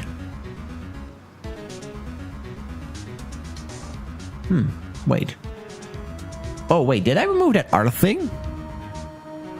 Why is it not working? Let me see. There should be no state attached to the thing. That's weird. Give me a moment. That's weird. Did I remove everything from that thing above? Let me see.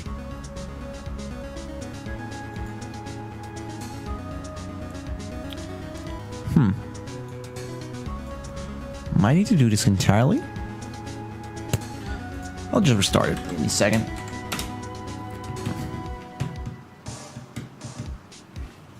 Okay, should work now, I think. There we go.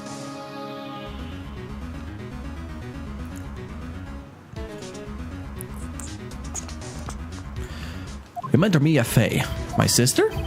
Gregory Edgeworth was very disapproving of Mr. Von Karma's techniques. That's no surprise. Von Karma is an extreme man. Forged testimonies and evidence are nothing to him. The result, he has a perfect win score in court. To beat him, Gregory Edgeworth tried to call attention to his methods. And he lost. And died in despair, as it were. I see.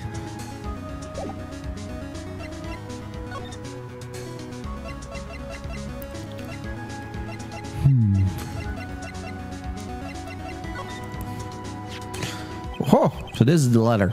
It does seem that Yogi was following this letter when he killed Hammond. But why kill Robert Hammond? Hammond was a skilled defense attorney. But he defended clients not for their sake, but for his own.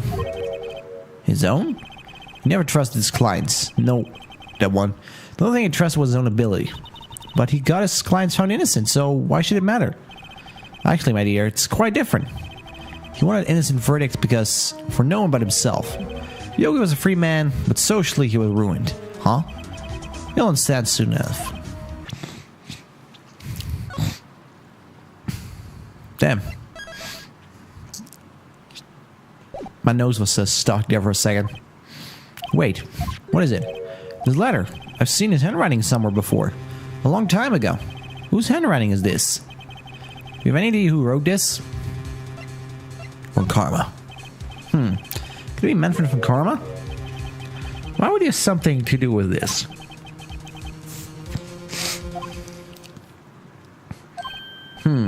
Von Karma, Von Karma. Wait, you're right, my boy. This is Von Karma's handwriting, I'm sure of it. You see it all the time in court records.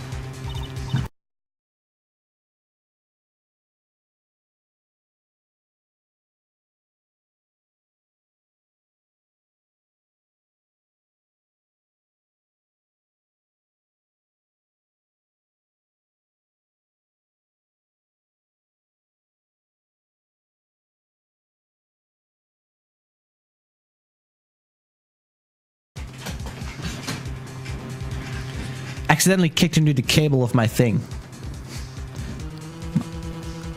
My bad for that. The one who told Mr. Yogi to kill was...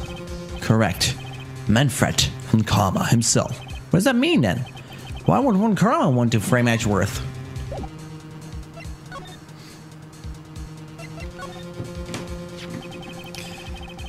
If it truly was Von Karma who wrote his letter, then he would know the truth. He would know that Miles Edgeworth had accidentally killed his own father. He'll say as much tomorrow in court, I should think. He'll press the point until the court finds Miles Edgeworth guilty. Oh no. But how could Von Karma know about Mr. Edgeworth's past like that? Even Mr. Edgeworth thought it was a nightmare.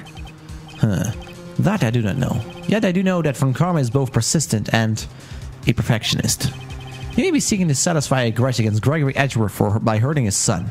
What do you mean? It was 15 years ago. Von Karma met Gregory Edgeworth in court and... Von Karma did win, but he didn't make it through the trial and scarred. What happened in the trial between Edgeworth's dad and Von Karma? Von Karma got the guilty verdict he wanted. He won the trial. But the Gregory Edgeworth accused Von Karma by faulty evidence. And though he lost the trial, Mr. Edgeworth's accusation stood. Faulty evidence? It was the only penalty Von Karma has ever received in his career as a prosecutor. Gregory Edgeworth dealt a blow to his perfect trial record. Whoa. Must have been quite a shock for Mr. Von Karma. He took a vacation for several months after that, you see. A vacation? Yeah. An unusual event for the man. That was the first and last vacation he'd taken in his many years of prosecuting. Really? He doesn't take vacations? Like, go to the sea, or to the mountains? Don't tell me he's never been to Europe. You have strange ideas about vacations, Maya. In any case, that was the only time he took a vacation off from work. I believe the penalty upset him quite a lot. Odd. He wanted to keep a perfect record so badly. Why would he take such a long vacation? What do we do? The Karma's going to bring up Deal 6. You can bet on it. What if Mr. Edgeworth pleads guilty to Deal 6? I won't let him. I hate to say this, but even accidental murder is murder, you know. I know that. I just believe in Edgeworth's innocence. Can't believe he killed someone. Also, hello there, Casaurus. How you doing? Hope you're having a good day. Mr. Edgeworth admits himself. His father must have lied to protect him from beyond the grave. I don't care. I know he's not guilty. Mr. Wright, if you say so, I suppose I could go check again. The police files hold something of interest. Mr. Grossberg, thank you. Can't promise anything. In fact, I think the chances of finding something are slim. I understand. The police materials, huh? Alright. Let's go get ourselves some files. Which means we go to the detention center. So, Edgeworth, don't mind us, we're just passing by.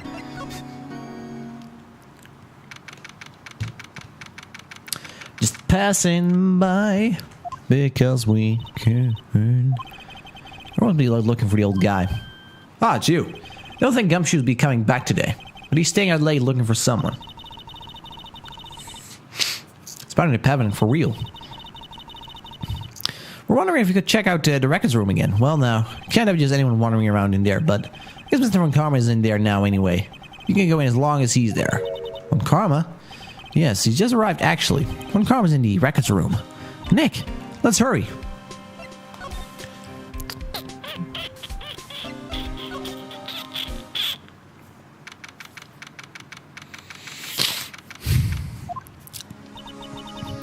Dusty as always. We're only here for just yesterday. I'm sure they haven't had time to clean. What's wrong, Nick? Nothing.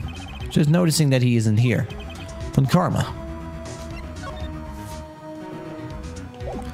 Okay, let's examine. Examine the things, the rooms, the everythings. Huh? One of the drawers here is open. Someone's been looking in recently. The label says Unsolved Cases Evidence. Unsolved Cases? Nick! The file for DO6, it's completely empty. What? What are you doing here? Eek. Oh, wait. What are you doing in here? Von Karma! You. How do you know my name? Huh? Have we met? What are you saying? We see each other every day, don't we? We're Miles Edwards' defense team. Defense team? I beg your pardon. I rarely remember defense attorneys. They're like bugs to me. Needless things to be crushed. You can see how this guy was Edward's mentor.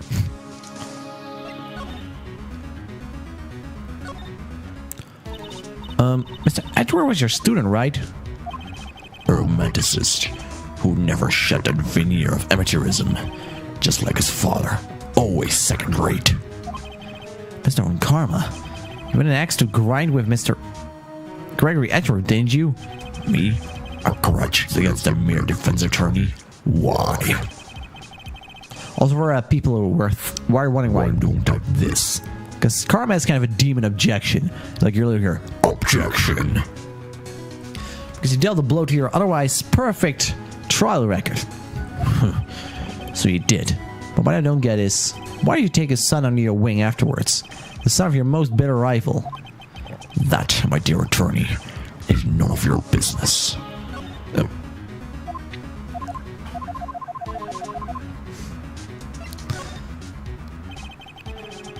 Tomorrow will be the last day of this trial. It's been a while since I've had a defense attorney last as long. Still, you will lose in the end.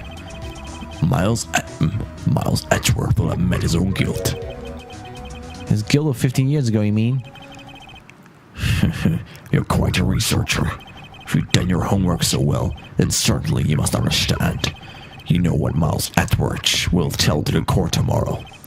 We were right. So Von Karma's going to bring up Deal 6 in court tomorrow.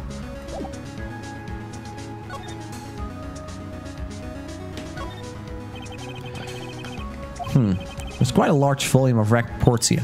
Whoa, these are all case reports. Yeah, like a graveyard of police cases. My sister's case report is in here too. Quietly gathering dust. Have open. The label in the drawer and...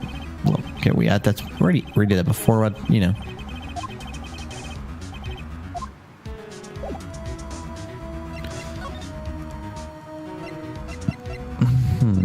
I wonder. Oh, wait, we can actually probably... Here we go. Mr. Karma, have a look at this. This was you, wasn't it? You instructed Yanni Yogi to commit murder. Yanni Yogi? How many years has it been since I've heard him called by that name? He's a fool. Told him to burn it after you read it. So you admit it? You wrote Mr. Yogi this letter? Yes, my dear defense attorney. Thank you for taking the trouble to bring it to me. You've saved me from a lot of needless hassle. What? Nick, what's that thing? A stun gun for self-defense, usually. Indeed. 600,000 volts will course through your body like a dog touching an electric fence. 600,000. Oh, don't worry. People don't die from it. Usually. Now, give me the letter. No! No! Well, what are you? Nick, run!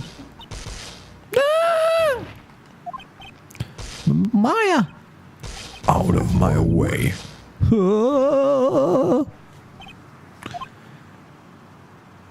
Wait, did I do something else? I think I know what I forgot to do. Give me a second. I think I know what I forgot. Did I set this? Do I set the state back?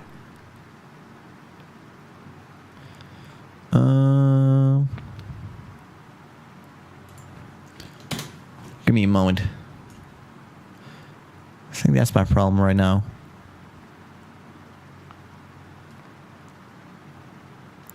Give me a moment.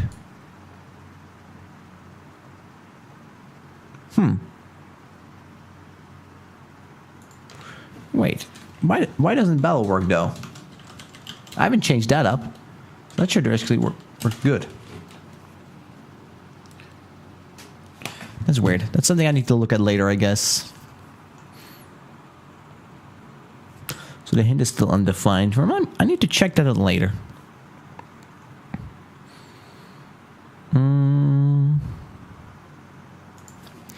Okay, wait. I'm actually going to put this back.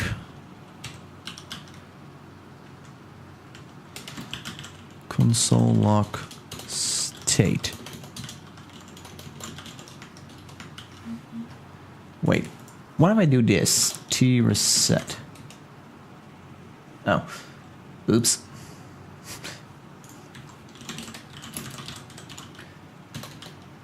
Okay, I'm just going to restart the bot again. Should not work again, I think.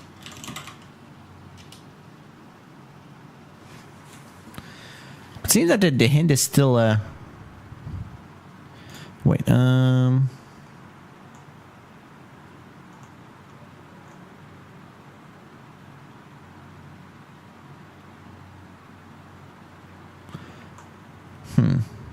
a lot of things to check, apparently.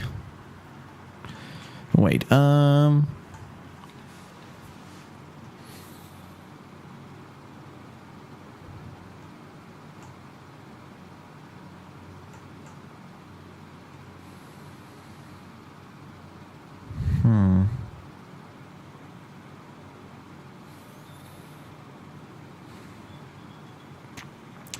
well, I'll figure it out later, I guess. Okay. Because I tested yesterday and we're fine. Ugh, he got us. The letter is gone, of course. And he took the deal 6 evidence. All of it. Back to having no clues. Wait, Maya just jumped first. Maya, is she okay? Maya! Maya, open your eyes! Maya! The letter. Did he take it? Huh? Oh, yeah. Are you okay? I couldn't stop him. Jumped as fast as I could, but one shot from that thing knocked me out cold. I'm useless. I'm no good as a lawyer or a medium. Can't even call my sister. Not even now, when we need her the most. Wish I hadn't woken up at all. Come on, Maya. Maya! There has to be some way I can help her. Better do something about her self-confidence first. Huh?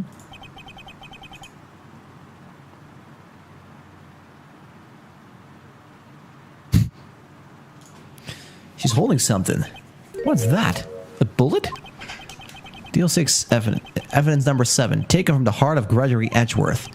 Remember, Von Karma was holding this when Maya jumped him. I'll prove it to you, Maya. You're most definitely not useless. I'll prove it to you tomorrow. So let me quickly check something. Because I need to see or it actually tells me the state. Okay, so now it's still in state 2, which is normal. Okay. I'll have to check when it says reset, and I can see whether it actually resets or not.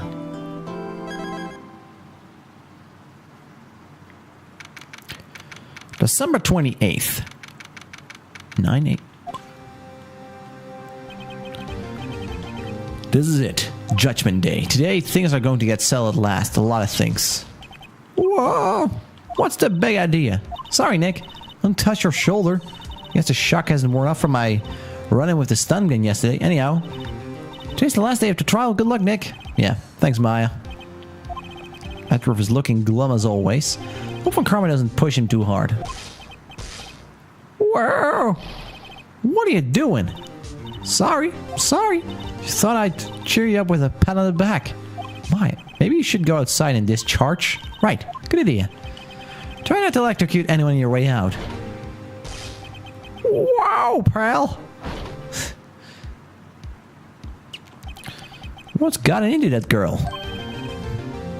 Detective Gumshoe. Sargeworth. Good morning. How did it go, Detective? I have no fear as promised. Captured our runaway caretaker. Just brought him in. Took all night, pal. Thanks, Detective. You must be tired. Actually, that shock I got on the way in, I feel pretty good. Young says he's forgotten his own name, but it has to be a lie. Why would he want to revenge an Edgeworth if he couldn't remember his past?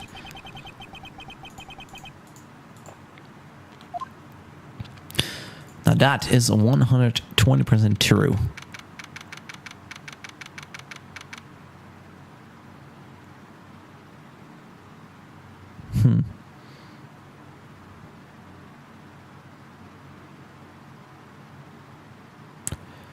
Okay. Let's do this. Let's do this. Okay, the defense is ready, Your Honor. He, of course, says nothing. The prosecution is ready.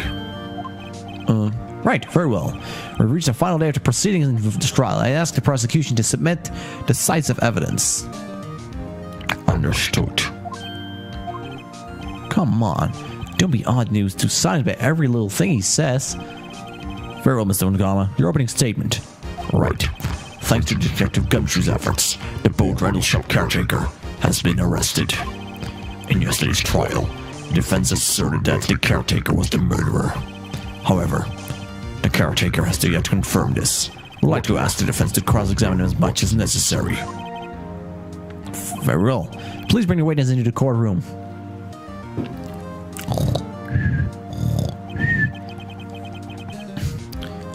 Ladies and gentlemen of the court, I all believe you remember our witness. He lives in a boat rental shop on the lake where he witnessed the incident. In addition, he has currently lost memory of his name and identity.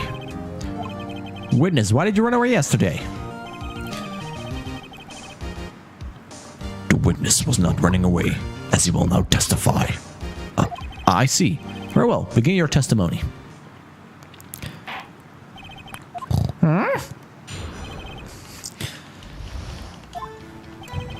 I'm really sorry about just leaving yesterday like they did, but I wasn't running away or nothing. I went to buy some food for Polly, see? I figured I got nothing to do with this incident anyhow. I mean, I need one of those motive things, right? And I've got one. So my testimony yesterday stands as it is this. Very well, let's begin with the cross-examination, shall we? He has to know his name. Yanni Yogi. You're Yanni Yogi, and I'm going to prove it.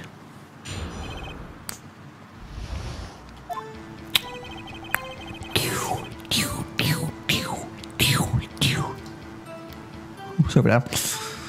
Okay, so I'm just going to press everything for a second because I don't really know what to do on this one. Okay. You heard Larry's testimony and realized you were in danger. Probably actually want to lower this a little bit. Ow. Because I hit my elbow into the desk, which was painful. You heard Larry's testimony and you...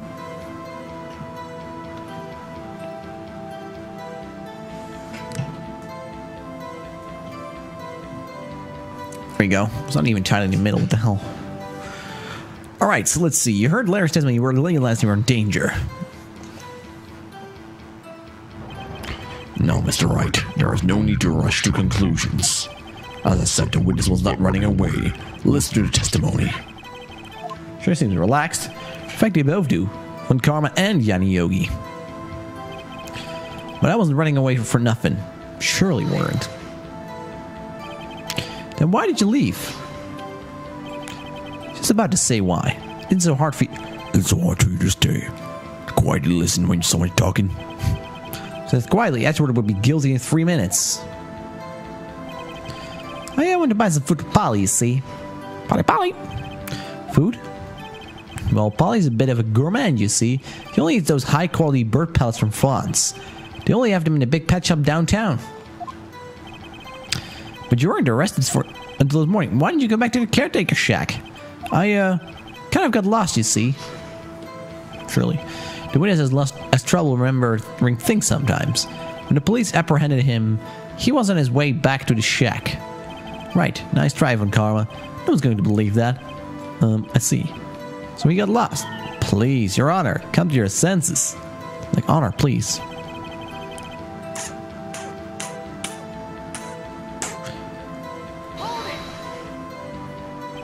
You've lost some of your memory, is that correct? Yep, seems like it. And how could you know that you didn't have anything to do with the incident? Or maybe you're lying about not having your memory, huh? Just who you know exactly who you are. The witness has testified quite clearly that he has no memory of who he is. You claim he's lying, then show the court proof. How am I supposed to prove it's going in that old Carter's head? Impossible. Oh wait, actually we can prove it, I think. We have to deal 6 files, don't we?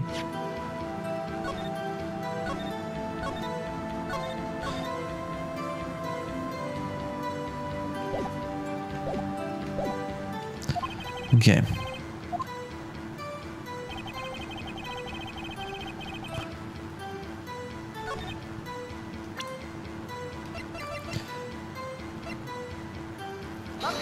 Nope.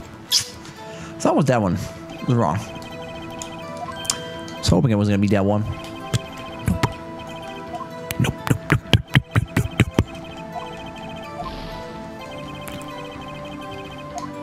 Boom. Okay, let's see. Guess we still have this one then. You say you had no motive. I say you do. You had a grudge against Edgeworth and his victim, Robert Hammond. This is why he took revenge on them, right? Please don't make me repeat myself, Mr. Wright. This witness has no memory of anything beyond several years ago. Can't hold a grudge is impossible. You have to prove he's lying about his memory. Otherwise, it's going to be the same thing over and trial ends. Might I say something, Mr. Wright? Yes, Your Honor. You've been saying the same thing over and over. You've been calling the witness memory of the past or lack thereof into question, but does it have anything to do with the current case? Of course, Your Honor. The witness has said he has nothing to do with this case and no motive. Both of these statements are lies. Or really? Order.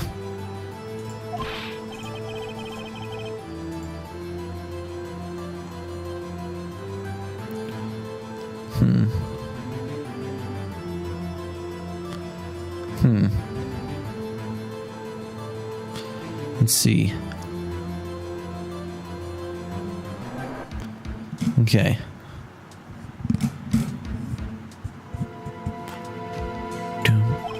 Or are you saying you know who this witness is? Of course, Your Honor.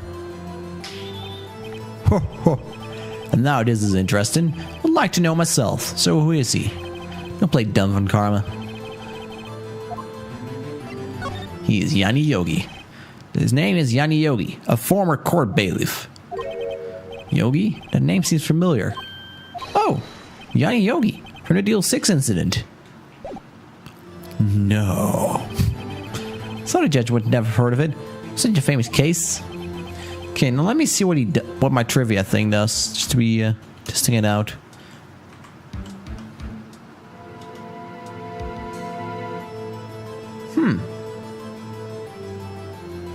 That's weird. It doesn't even check anymore.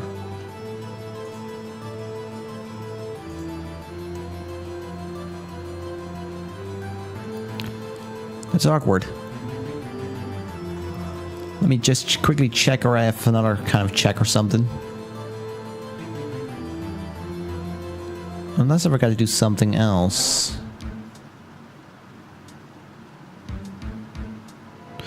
Like Like, it doesn't even get to this point.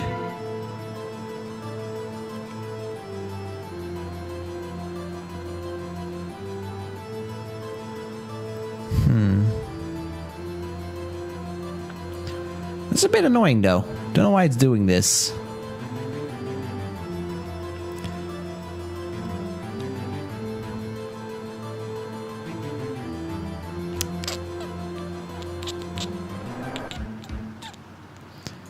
Let's see.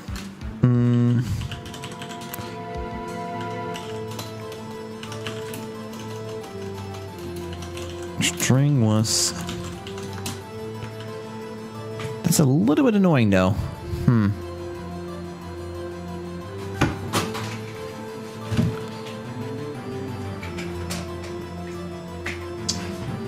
Really? I'm really gonna have to check this out, like, because I don't know why it's not working.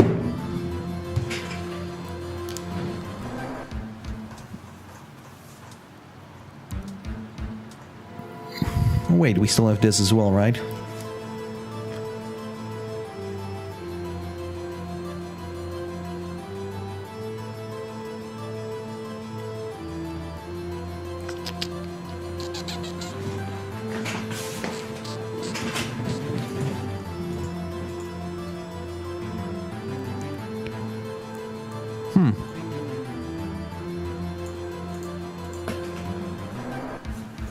Or it's because of this thing.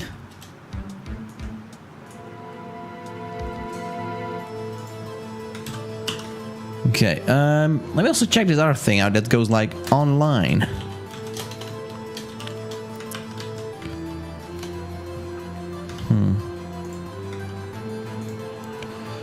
Okay.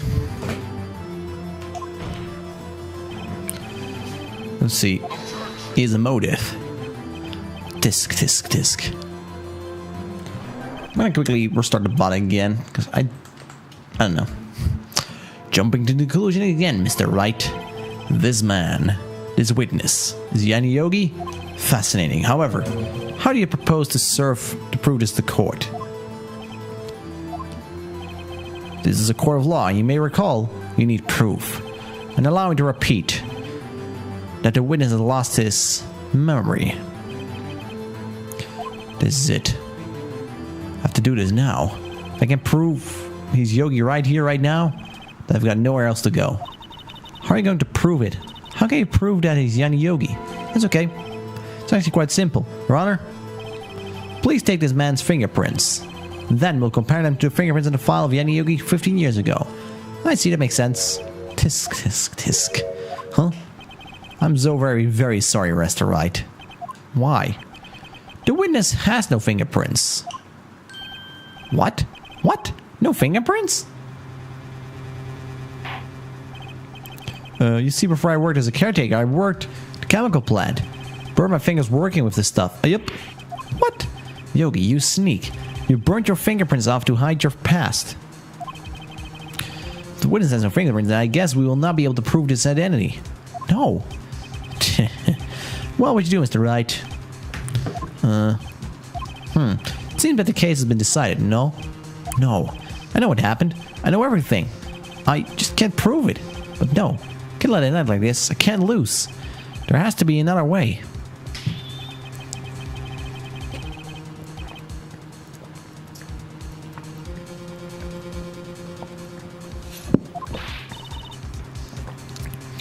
Nick, what am I going to do? Didn't even consider that he might have erased his fingerprints. What would you do? Well, Mr. Wright, perhaps you'd like to cross-examine the parrot for a little comic relief, huh? Yeah, very funny. You're a sore winner, Von Karma. Wait a second. Cross-examine the parrot. No, you're not going to. Your Honor, the defense would like to take Mr. Von Karma up on his proposal. Take... on my proposal? Exactly, Your Honor. I would like to cross-examine the witness as pet parrot. Best part of the game is this, by the way. Well, what do you think, Mr. Von Karma? Need you even ask? This is a fart. I object. Wait a second. You were the one who suggested that cross-examine the parrot, Von Karma. I have a right to do as you suggested. Well, if you're so desperate, then please be my guest. Of course, should you go through with this and nothing comes out of it, then I hope you're ready for the consequences. This is crazy. Well, still want to go through with your little game? Hell yes. Let the parrot take the stand. I will cross-examine her, Your Honor. This is the most ridiculous thing I've ever heard. When Karma's raked every person's testimony, every piece of evidence. Except the parrot. She's my last chance. At least, I think so. Bailiff, bring in the parrot.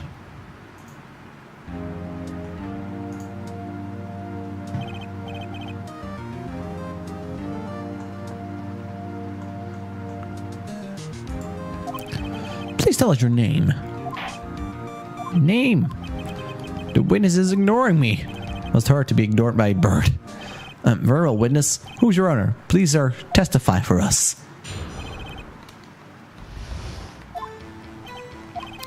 Hello, hello.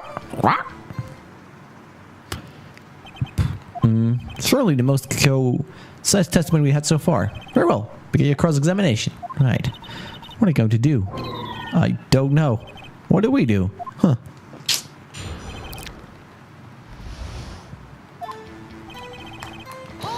Okay. You can't just say hello and expect us to get anywhere. I want you to testify.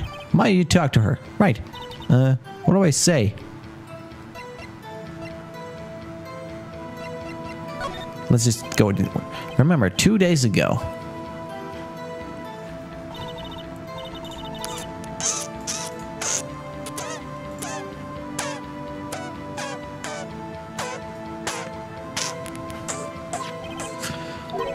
Don't forget deal 6. If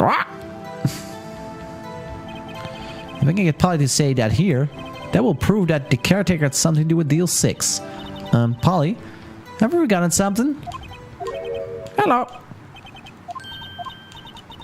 It's not what you're supposed to say. Forgot something. Something we forgot. Hello. Uh-oh, it's not working, Nick. She won't say it. It's ridiculous. Why won't you say it? Something the matter, Mr. Wright? Wait, don't tell me from Carl I expected this. He could have retrained the parrot, could he? Did he train her not to respond when we asked her if we've got anything? Guess we'll try to get some information out of her. We need to show the judge that her own is Mr. Yogi.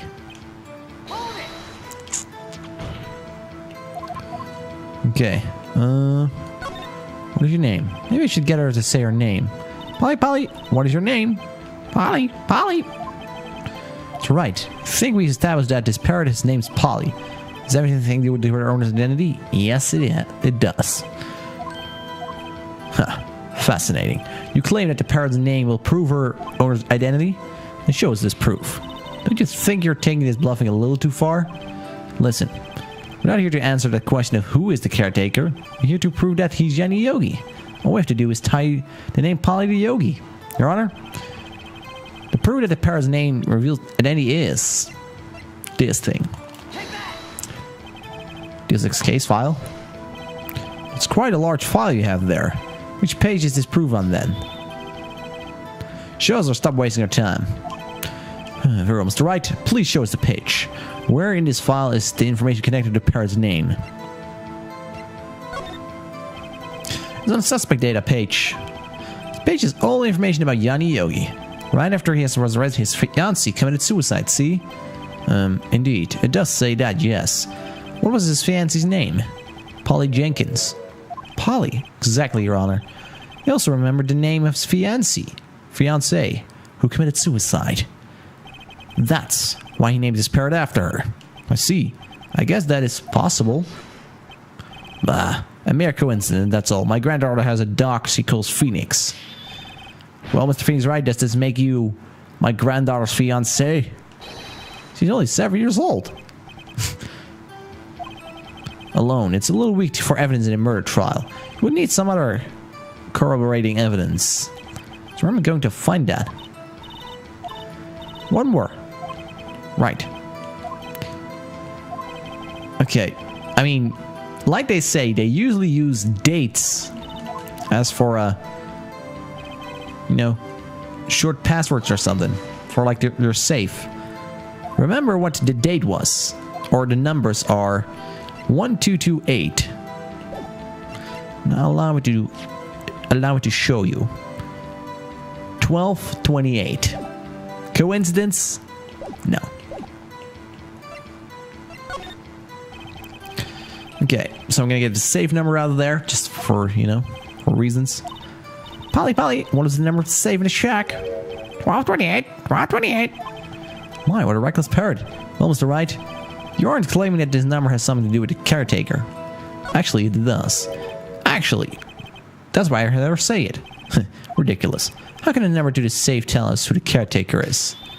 Show us your proof. What could possibly link this number to the caretaker's true identity? Look, we're bringing this thing up again. Deal 6 case file? What's this obsession you have with the case? Right, where in this file is something relating to the save number? Okay, sorry. Specifically the date on which the Deal 6 incident occurred. That, remember, December 28. Well, that's today's date, 15 years ago. And the number on that save is 1228. Use the date of the Deal 6 incident as a number for the safes, Your Honor. That's how important that date was to him. I see. It certainly is an interesting coincidence. People often use set their secret numbers to their dates. See? Bah. This is no changeable proof. Set my ATM's card number to 001 because I'm number 1. So, if you now steal this guy's credit card or bank pass, then you can pretty much take all his money. Nothing to do with the date, nothing. That's enough. I think we reached a conclusion here. This is a mere coincidence, that's all. True, that's a possibility. However, 2 coincidences at the same time seems more like a pattern to me. What are you saying? Summon the caretaker of the boat shop immediately. Witness, tell us your name. Wait, this witness, he doesn't remember. No, it's okay. Like, look at the difference in his face suddenly. I've accomplished what I wanted to do. I'm done. He looks totally different. This is the real Yogi, I think. Finally. He's been acting feeble to hide his true identity. Acting for 15 years. Well, let me ask you again. Please, state your name for the court. My name is Yanni Yogi. 15 years ago, I served as a bailiff in this very court.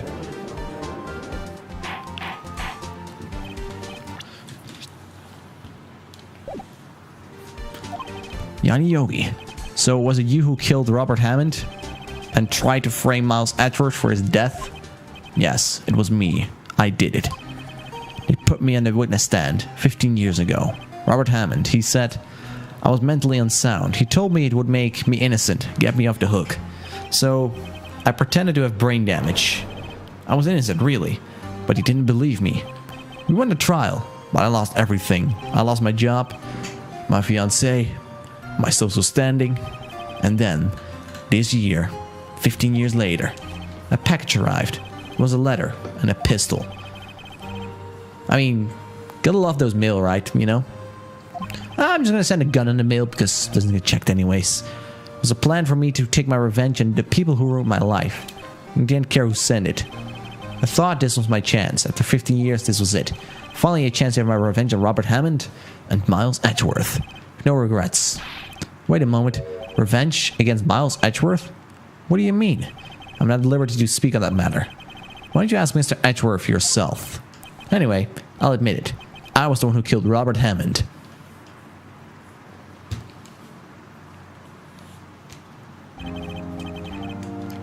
From Karma, where is Mr. Yogi? Under arrest, Your Honor. I saw no room for error in his confession. Then, the defendant, Miles Edgeworth, is innocent. In this case, at least. Very well. Will the defendant please take the stand? Woohoo, we did it, guys. We did it. Woo.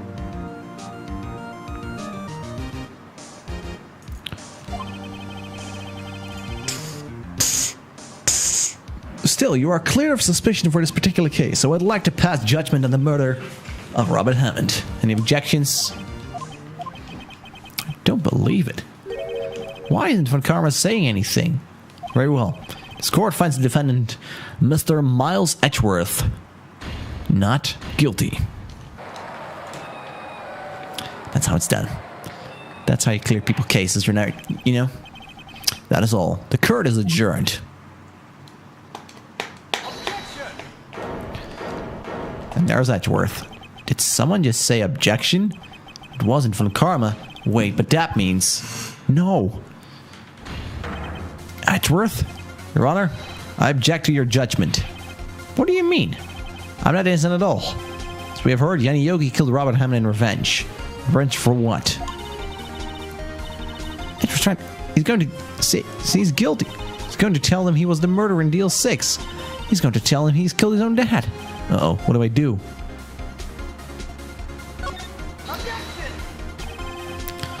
The judgment has already been passed. I object to Edward's outburst. And something like this happened to you yesterday. Believing a certain witness raised an objection after a guilty verdict was passed. That will be Larry. You must hear his new statement. You must hear Miles Edgeworth. He's right. We have a duty to hear Mr. Edgeworth out.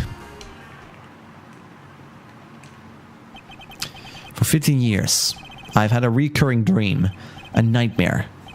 It's only a nightmare. That's what I told myself, but now I know it wasn't a dream. Yanni Yogi wasn't the killer. You mean, in the incident where your father died? From the distance of the shot, it wasn't suicide either. Everything was as clear as day.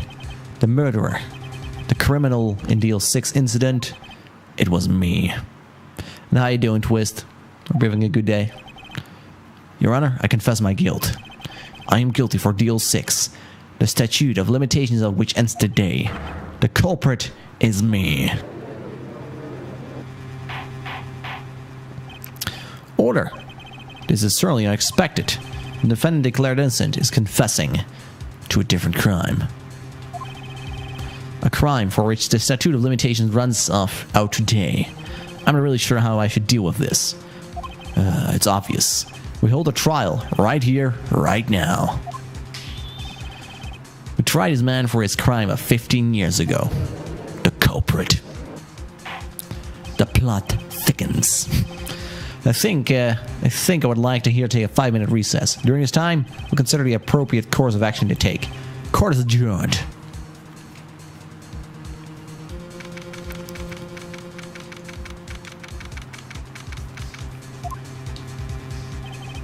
Sorry, Wright. Just wasted all of your effort. Mr. Edgeworth, just don't believe it, pal. You mean you kill your dad?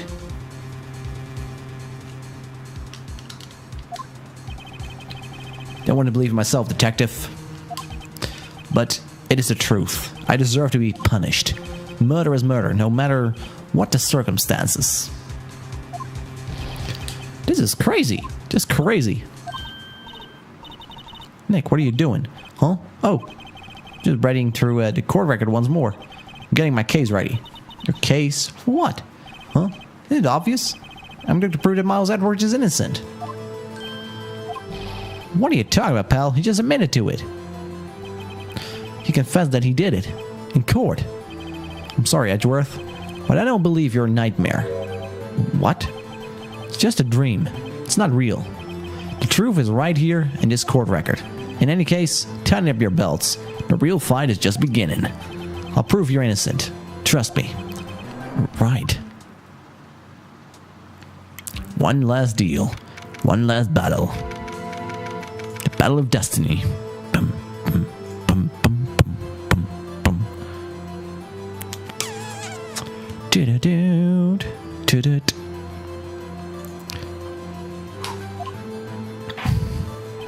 Then I would like to resume our trial.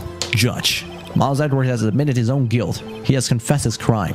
Let us begin by hearing his testimony. And then, through pointless, let the defense do their cross-examining. The statute of limitations in this deal runs out today. Though it's inconventional for me, I'd like to run this one by the book.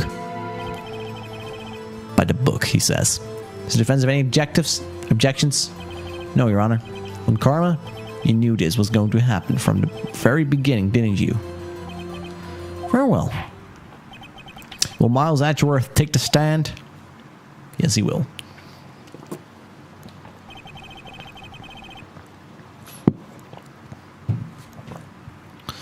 Will the witness state his name and profession? Miles Edgeworth. I'm a prosecuting attorney. Mr. Edgeworth, 15 years ago, you mistakenly killed your father, Gregory Edgeworth.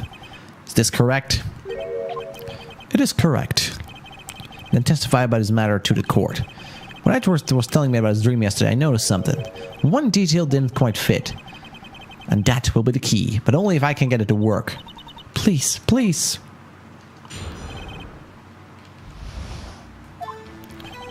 That day, I had gone to the courtroom to observe one of my father's trials. As we went to leave, an earthquake struck, trapping us in the elevator. My father and Mr. Yogi lost their composure and began to argue. Just then, something heavy fell at my feet. I picked it up and threw it at Mr. Yogi. I wanted them to stop fighting. A moment later was a single gunshot and a scream. It was a terrible scream. I remember it to this day. That is all. And until now, you thought his memory was a dream. We were stuck in the elevator for 5 hours. The oxygen in the elevator ran out, and I lost my memory of the events. Blah. The same claim Mr. Yogi has made. Very well. Mr. Wright, your cross-examination, please. Yes, Your Honor. Bam, bam, bam, bam, bam, bam. That day, I had gone to the courtroom to observe one of my father's trials. As we went to leave, an earthquake struck. Oh wait, we already had to read this.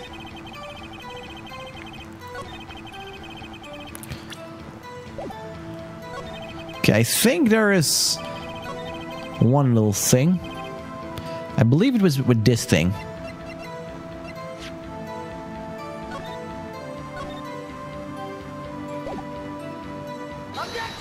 There we go. Are you sure you only heard one gunshot?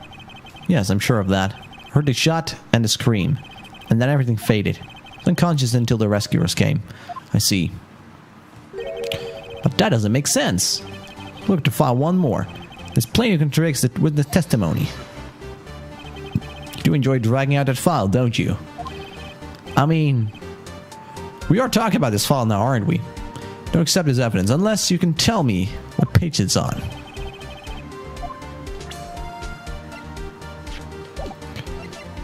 I believe it is victim, but I'll just make sure. Okay, victim. Good. Boop. Look at the victim date in this file. It says quite plainly, the murder weapon was fired twice. Miles Edgeworth only heard one gunshot. Yet, the murder weapon was fired twice. The first shot was accidental firing when the pistol was thrown. So, who fired the remaining shot? Was there perhaps another shooter who fired that second shot? Your Honor, as I'm sure you're aware, this incident occurred 15 years ago. The evidence is dated. The pistol did fire twice, however, we do not know when that second shot was fired. It might have been fired the day before the incident. There is no proof that the second shot had anything to do with this incident. Oh yes, we do. Because I know exactly what and where. I see. You do have a point, Mr. Wright. The murder weapon was fired twice, as we have heard. One of those shots was fired by the defendant, a boy at a time. Do we have any proof? Yes, we do. Well, I think I will be able to show you proof. What? Impossible. Now, Mr. Von Karma, save your surprise after you've seen the evidence. Farewell, Mr. Wright. Show us your proof. Do you have evidence that the second fire of the pistol is related to the incident? Yes. Look at this photograph. Look at this photograph. Needs to be a sound effect, I think. This photograph of the scene of the crime 15 years ago. I can see that the victim lying there is Gregory Edgeworth. This proves the murder weapon was fired twice at the time of the incident. This photo proves it. Let me get this straight. The photo proves 2 shots were fired. Where? Your Honor, please, get a clue. Show the judge the contradiction in the photo. Boop. As will be obvious, the contradiction is here. I see a bullet hole in the door. Your Honor, Gregory Edgeworth was killed by a shot from the pistol, yet there's also a bullet hole in the elevator door. We also know that the murder weapon was fired twice, and thus, someone other than Edgeworth fired that second shot. Oh yes. Well, order. Mr. Wright, what are you driving at? Simple, Your Honor. At the time of the incident, 2 shots were fired. One went into Gregory Edgeworth's heart, and the other hit the elevator door. Remember that defendant lost consciousness after the shot he fired rang out? In conclusion, we must agree that the second shot was fired by someone else. Mr. Wright, but who could that someone else be? The murderer, of course. I knew I should have stopped him before your wild fantasies got out of hand. Mr. Wright, look once more at the Deal 6 incident file. Look closely. Try the case summary page. The case summary. There's one page 1. Look what's written there. Not a single clue was found on the scene. The pistol had indeed been fired 2 times. The other bullet would have been discovered on the scene. He does have a point. That second bullet has never been found. Why? Because the second bullet does not exist. The bullet that claimed Gregory Edgeworth's life was the one fired by his own son. That is the truth of this matter. The whole truth. It was undoubtedly something else that made the bullet hole in the door. I will have order. Mr. Wright has proven one thing to us quite clearly. The murder weapon was fired twice at the time of the incident. However, Mr. Von Karma says the second bullet fired was not found. It is highly unlikely that the police merely overlooked the second bullet. So all we have to do is a single bullet fired. I'm afraid I have to discount the defense's claim. Tisk. I praise the judge for his wisdom in this matter. Gah. How did this happen? I don't believe that the second bullet didn't exist. Was I wrong? Have I been wrong about this whole incident? What are you doing, Nick? Why aren't you raising an objection? I'm sorry, Maya. It looks like I was wrong. The second bullet wasn't there, then all my conjectures are for nothing. No, we said you'd do it. You get Edward declared innocent. I'm sorry. Just when I saw the photograph, I thought that 2 shots had been fired. I was so certain of it. I thought I'd won. I thought there was another person, someone else who fired the killing shot, but now I was wrong to think that could be that simple. In this case, stood unsolved for 15 years. Well, it seems that we have finally cleared up this incident. Only 1 bullet was found at the scene of the crime. That shot was fired by Miles Edgeworth. Precisely. I would like to ask one thing of Miles Edgeworth before passing my verdict. Have you been paying attention to the trial so far? Yes, Your Honor. Do you have any objections? No. No, I do not. So you killed your own father. Though it was not your intention? Yes, I did. Oh no. He's confessing. Very well. The statute of limitations of the murder of Gregory Edgeworth runs today. Therefore, I must pronounce a verdict on the defendant today, right here. Right now. Indeed. Does anyone have any objections? I've been here before. Just like my first day in court, there are so many things I know I should be saying, but my mind's gone blank and I can't find the words. Objection. Your Honor, I object. Mr. Wright, on what grounds do you object, huh? I don't know. This case is perfect. Oh no. Gah. It must exist. The second bullet.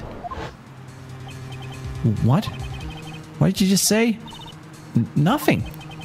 The second bullet must exist? But where? Someone took it. Seems waiting that's gonna produce any answer from Mr. Wright. Wait, Your Honor. Huh? The second bullet. It exists. What? You just heard proof that it does not exist. I realize that, Your Honor, but I'm really grasping here. It's just someone took it from the scene of the crime. That's what happened. Who? The murderer. The murderer?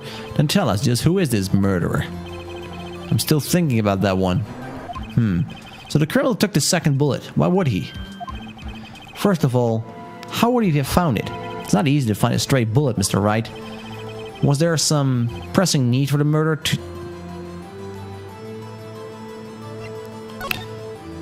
Why would the murderer have spent...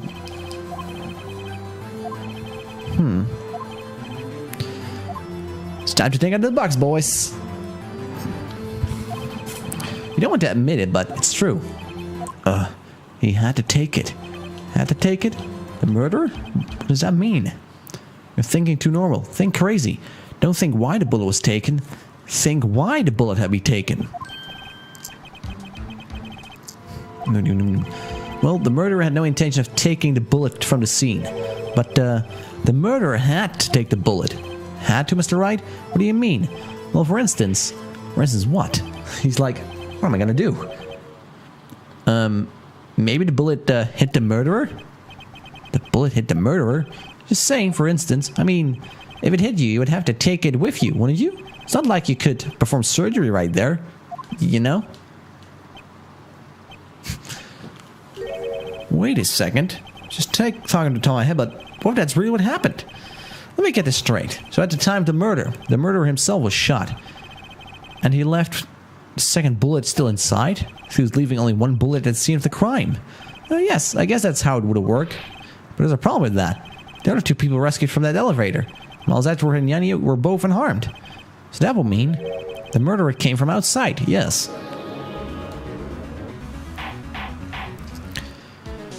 Oh yeah. The two men find inside the elevator. Trying to stop them, the boy picks up the pistol at his feet and throws it. The pistol discharges and the bullet goes through the elevator door and hits the murderer outside. The boy loses consciousness. And then, the murderer opens the elevator door and sees the men inside. Mr. Wright, you are truly the most unpredictable defense attorney I've ever known. I can tell you're grasping, yet I cannot deny the possibility of what you say.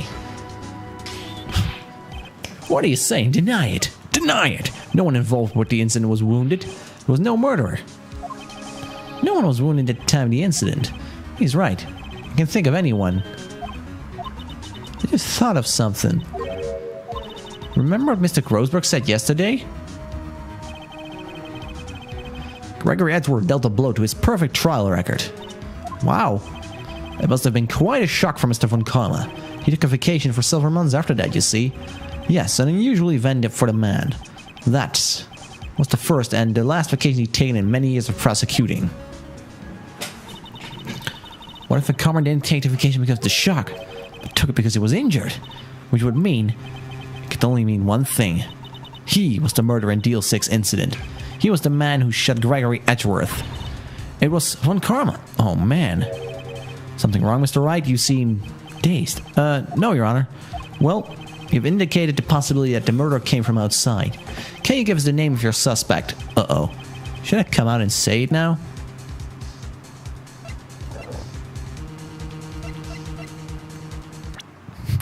I'm gonna go ahead and save, because I'm not sure.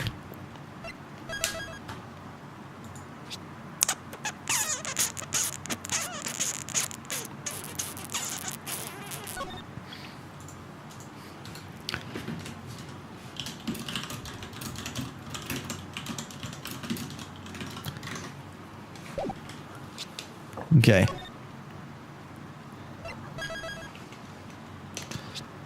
Okay, so let's see. I think it's this one actually. I'm not sure. Wait, if I don't have enough proof yet, this is my trump card. I better save it for the right time. Something the matter? I'm fine, Your Honor. Tisk, tisk, tisk. Shall we carry on with the trial then, huh? That said, we have no further to go. All that is left is the finish. In other words, the verdict. What? Not yet. Think, Mr. Wright. You have said that someone from the outside was the murderer. Yet you cannot suggest anyone as a possible suspect. Which means your conjecture is worthless. And will be rejected, of course. Damn it. Trial's almost over. Alright. I may not know what I'm doing, but here goes. Your Honor, there is a suspect. One lone suspect. Well, this is very interesting news. Verily, Mr. Wright. Who is your suspect? My hands are shaking. What? Von Karma. He's like, Von Karma? He's like, have you gone mad, boy? You mean D. Von Karma, the prosecutor, sitting right there? Bah. You don't object? I see no need. Why aren't these ridiculous outbursts with my objection? Because you took a vacation for several months starting the day after the incident. Yet you pride yourselves on a perfect record. Why'd you take such a long vacation without any reason? So you're claiming that I took a vacation to heal my injury from the incident? Fascinating. Prove it. I would have needed surgery, no? Where did I undergo the knife, Mr. Wright? Bring the doctor that operated on me. Have him testify. Let's find out who this doctor is. It's no use. I know Von Karma. Perhaps too well. He's perfect. He wouldn't leave clues. Probably didn't undergo surgery. That would leave a doctor as a witness. Nobody that perfect. Did Von Karma pull the bullet out himself? That's insane. No, he couldn't have. You can't just pull bullets out of yourself. Wait. What does that mean? That bullet has to be somewhere. But where? Disc. That's right. Can you produce evidence to prove I was shot? We still have one thing. Alright, Von Karma, I'll prove it. I'll even use evidence. I know you like it so much.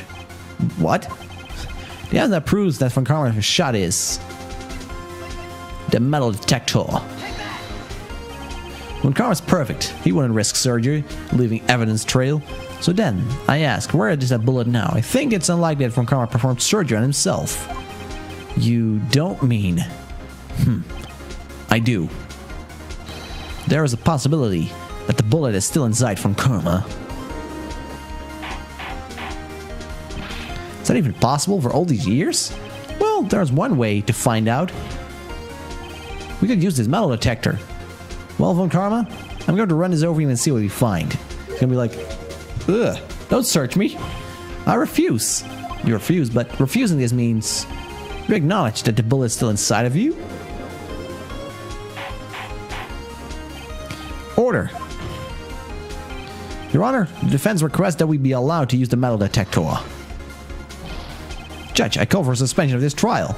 This is an invasion on privacy. The statute of limitations runs out in this case today. It was you who said that we had to end it right here, right now.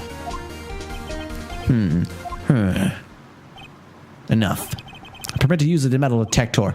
Mr. Von Karma, you will submit yourself to testing. Nick, what does this mean? Don't know. But we have to give it a shot. Beep, beep, beep, beep. Reacted. Something's inside his right shoulder. The bullet. Mr. Von Karma? You. It was you. I was afraid it was what happened, and so I remained silent. Indeed, there is a bullet in my shoulder. However, it has nothing to do with the incident. What? I was shot in the shoulder long before the Deal 6 incident. I claim that the bullet in my shoulder have no relation to Deal 6. Mr. Von Karma, can you prove that? Proof? I have no obligation to prove anything. It is you who must prove something here, Mr. Wright. Not I. Well, can you prove it? Can you prove that the bullet in Von Karma's shoulder was from Deal 6? Of course you can't. You don't have any of the Deal 6 evidence. It's because you took it out of the records room yesterday. No proof, you cannot convict me of any crime. So sorry, Mr. Wright. No, I'm the one who's sorry, Mr. Von Karma. What? You were close. 1 day away from freedom. You see, I have proof. What? Who would have thought you'd have dug your own grave trying to convict Edgeworth? I can link that bullet in your shoulder to the Deal 6. And here's my final proof. That's a bullet? Where did you get that? This is the bullet used in the Deal 6 incident. This was taken from the heart of the victim, Mr. Gregory Edgeworth. The bullet is preserved quite nicely, with all the ballistic markings intact. Ballistic markings? You may recall the term. Came up in the first trial 2 days ago. I mean, we don't need to know this again. Pretty much like fingerprints for a bullet, that's all.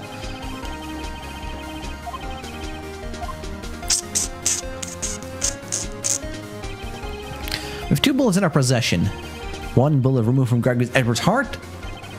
The other one, Mr. Von Karma, is the bullet buried in your shoulder. You can analyze both bullets, and then the markings matched. We would know that both bullets have been fired from the same gun. The very same pistol, in other words, the murder weapon that killed Gregory Edgeworth.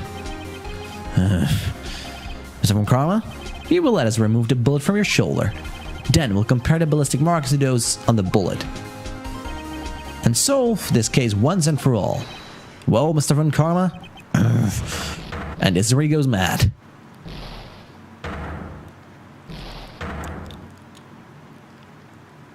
And he's gonna be... That scream. I've heard that scream before. Wait, I know. And there it is.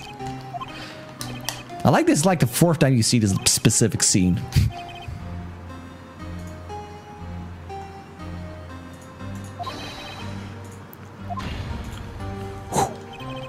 Get away from my father.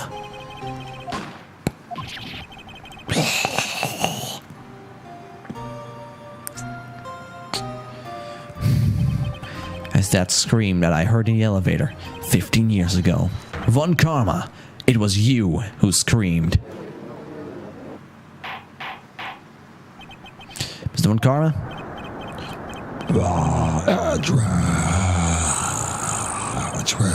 Only you would dare to defy me. So, it was you.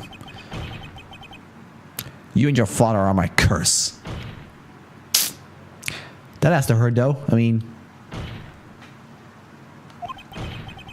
Your father shamed me with a penalty in my record.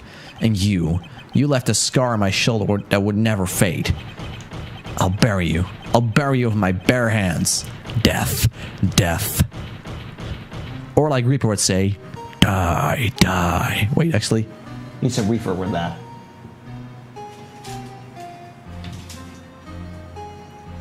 Okay, here we go. Die, die, die. Throwing a little Reaper in there.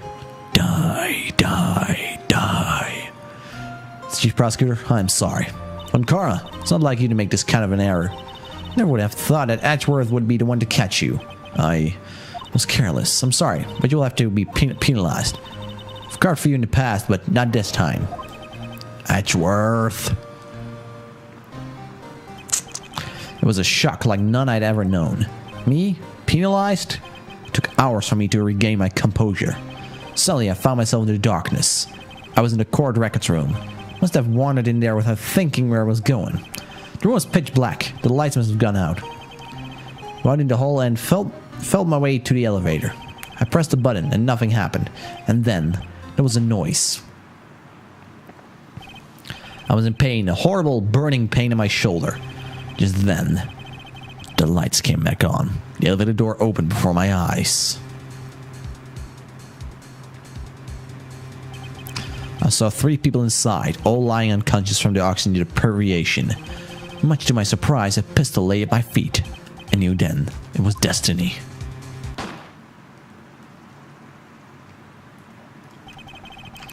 In his last moment, Gregory Edgeworth was still unconscious. He died, never knowing who had shot him. Later he spoke for a medium, blaming Mr. Yogi. He was fooled. It was the perfect crime. Tisk, tisk, tisk. Who would have thought another man would have come to open that elevator door? Judge, what are you doing? Do your job. Bring an end to this miserable charade. Now, end it. Very well. You must admit, he will take it quite okay at the end. It appears that we have come to a very long way to the end of this maze. 15 years later, Mr. Miles Edgeworth. Yes, Your Honor. You are innocent. You are innocent. As you said, it was all a nightmare. Yes, Your Honor. The courts find the defendant, Mr. Miles Edgeworth, not guilty. And now for real this time. And that's about damn time, you know.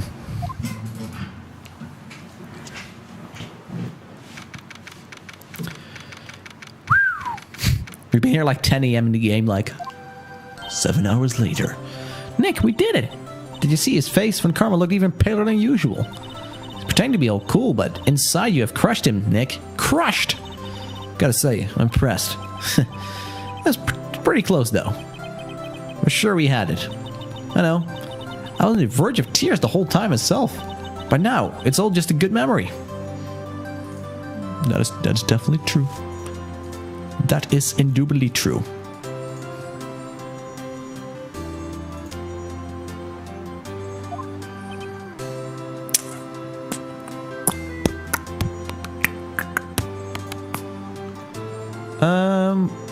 One little moment, however. Quickly checking something.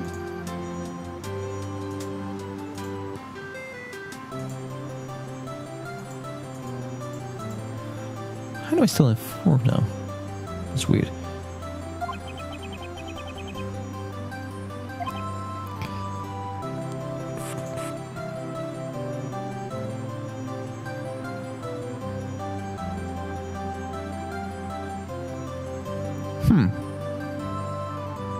I was quickly looking at something, and something seemed off, so I didn't know. Right, yeah? I'm not sure how to say this.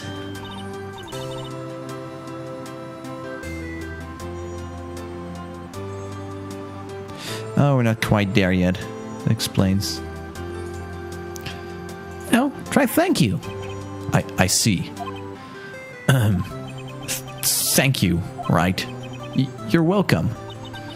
I think you could have done better than that. Oof. Sorry, I'm not good at this sort of thing. You got a lot to learn, Edgeworth. Dear, dear. Whoop! Amazing, pal. You pulled it through just like I thought you would. Never forget this. How you on, pal? Tonight, let's party. Dinner's on me. Woo! All instant noodles for everyone. But yeah, my salary went down a bit this month. But who cares? See, Mr. Edgeworth? You should take a lesson from Detective Gumshoe. That's how you say thank you. I see. Whoop. Whoop. Wow, that actually clips if you can hear, like, whoop. So I didn't do it. I feel foolish. Don't worry. Take it a little at a time. You get used to it. It's been 15 years since I've seen Edgeworth this unguarded. Hey, y'all! Lotta! You're all great in there. Thank you. Yo, Edgeworth, congrats. Thank you all very much. I knew you were innocent from the start, of course. Just look at you. You want to stick your hand in a cookie jar, even if no one was there. You were the witness on the first day of the trial, were you not? Well, let bygones be bygones, eh? Speaking of which, what are you doing now, Lotta? Who, me? I went back to college. Gave up trying to be an investigative photographer pretty quick. Really? That's too bad. Huh? Isn't that the hot dog guy from the park? Huh? It's over, Nick. My life is over. Why a sad face, Larry? What happened now? Oh, Nick. I'm not long for this world. You don't look sick. It's Kianci. She's going to live in Paris. Paris, Nick. She's leaving me behind. Larry. Yo, Edgy. Where there you are. Yes, here I am. Congrats, Edgy. Here, a little gift from me in celebration. Celebration? That's unusual from you. Hurry butts. You come along tonight too. My treat, pal. Huh? Thanks. Looking forward to it. Yo, Nick. That's the suit that questioned me. When he says treat, that's not police talk for prison food, right? Right? I think you'll be fine, Larry. Right? Yeah? What's up? That envelope that Larry gave me. It's got money in it. Well, yeah, that's not strange. People give money away to celebrate sometimes. It's $38, right? Huh? What a weird amount. I mean, it's not a little, but it's not a lot either. $38 exactly? Nick, wasn't that exactly the amount of lunch money that was stolen from Mr. Edgeworth in school? 30... No. Larry, it was you! What are you so surprised about, right? Huh? Larry's absent that day from school, right? But that doesn't automatically rule him out as a suspect. What? Think back in the day, 15 years ago. Larry took the day off, but he was bored and came to school anyways. Then he saw the money lying there, and the rest is history. I was never good at history. Edgeworth, you didn't know, did you? I suspected. Just couldn't picture Larry protecting you like he did that day. Everyone else was saying you did it. The whole class was against you, remember? Yeah, too well. Right, you made a notice, but we used to have a saying back in school. When something smells, it's usually the butts. All the butts. I know. Surprised you didn't figure it out.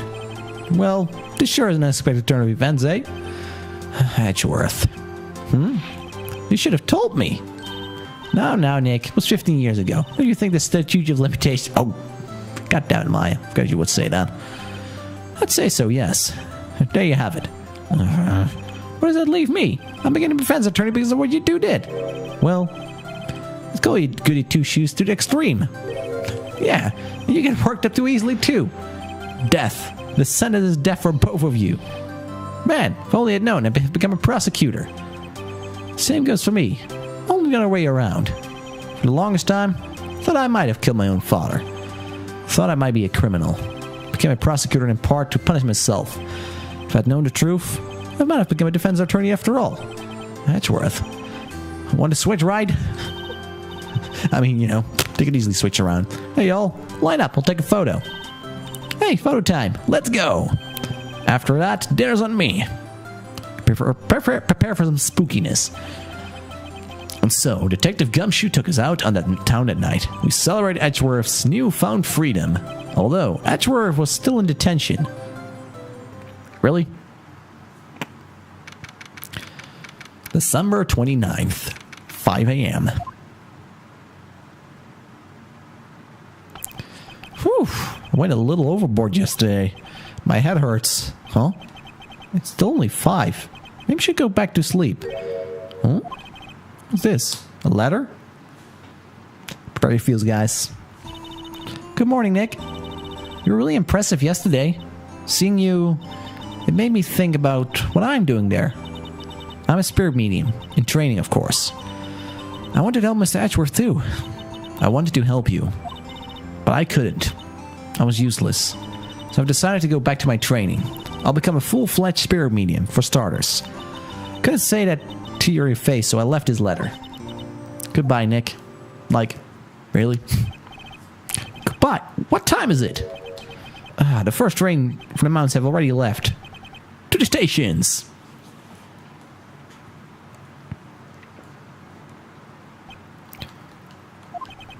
I guess I'm too late. Hey! Nick! Maya! So, we're leaving? Yeah. It's hard being a spirit medium who can talk to spirits, and I think you do fine without me, Nick. Be good, okay? Wait! Hold it! Wait. What? I never could have saved Edgeworth without your help. Huh? On the last day of the trial, I heard her. I heard Mia's voice. You heard my sister? I mean, this is like, is this the point where Nick or Phoenix gets spirit powers? Only heard her voice, but still. It was the very end when I thought we'd lost everything. Well, that's my sister for you. Detective Gumshoe helped, and Mr. Grodrick, and even Larry. I'm the only one who couldn't help. It was useless, Nick. But you were the one who stopped Von Karma. Huh? I didn't do anything.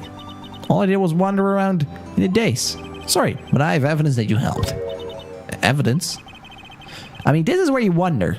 Why do I still have all this stuff after the case? I mean, shouldn't it have been filed yet by now?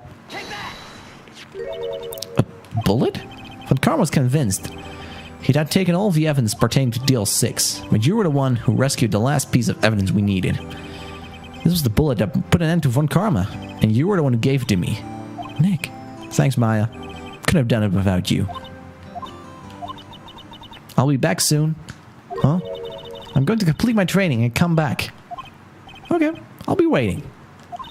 Of course you will. You can't run an office by yourself. You're hopeless. Don't know about that. So, bye. Bye. And now for the feels picture. Like, really? Thanks, Nick.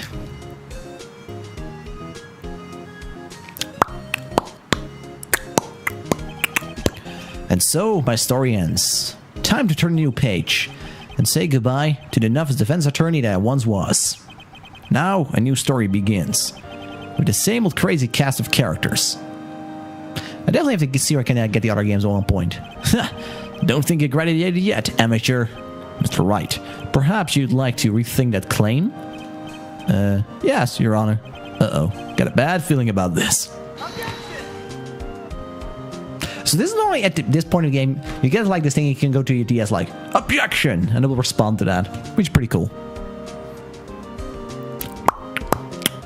And now you get some like, some nice ending credits.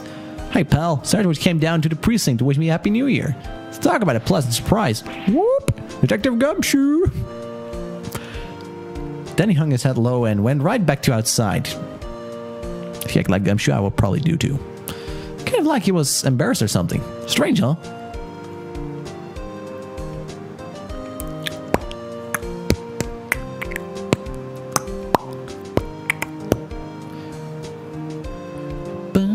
Huh? Nick? Haven't seen him lately. Who, me? I've been working on a cheese shop. That Missy's a nice lady, but not exactly what you'd call a cheap date. Oh no, she's in Hawaii right now. And Larry will never learn, always dating the models. I mean, you can say what you want, he still gets models though, so he's doing something right. Look, there's a Payne. Who? Right? Oh yeah, I remember him. Or he's been busy lately. You know, not to ring my own bell, but I sort of taught him everything he knows. I'm sure he's grateful. Please, Mr. Payne. We only saw you once. You're gonna have a laugh at one point if you find out how he loses his hair. Phoenix Wright? The defense attorney is for whom I wrote that affidavit for. You should know I've taken over the management of the hotel. Should you be in the area, please stop by. I think you get to see practically everybody you ever worked with in this game now. See, Mr. Grossbuck. Oh, Shoo. Phoenix Wright? Oh yes, me as understudy, was he not? Wonder how he's doing. Haven't seen him of late. Ah, the days of my youth. Like the scent of a fresh lemon, you see.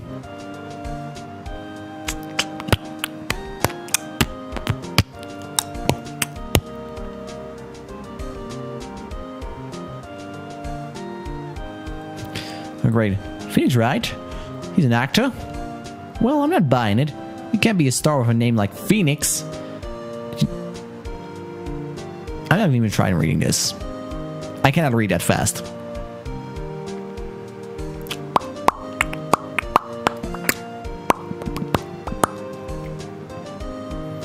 Ah, here we go. I'm pleased to announce that The Pink Princess is a hit. Sure, oh, Mr. Wright, a great deal. Wouldn't want to ruin any kid's dreams, you know. I mean, if they find out he's the Pink Princess, then yeah, tears are gonna happen. Can I assure you that much? Can assure you that much.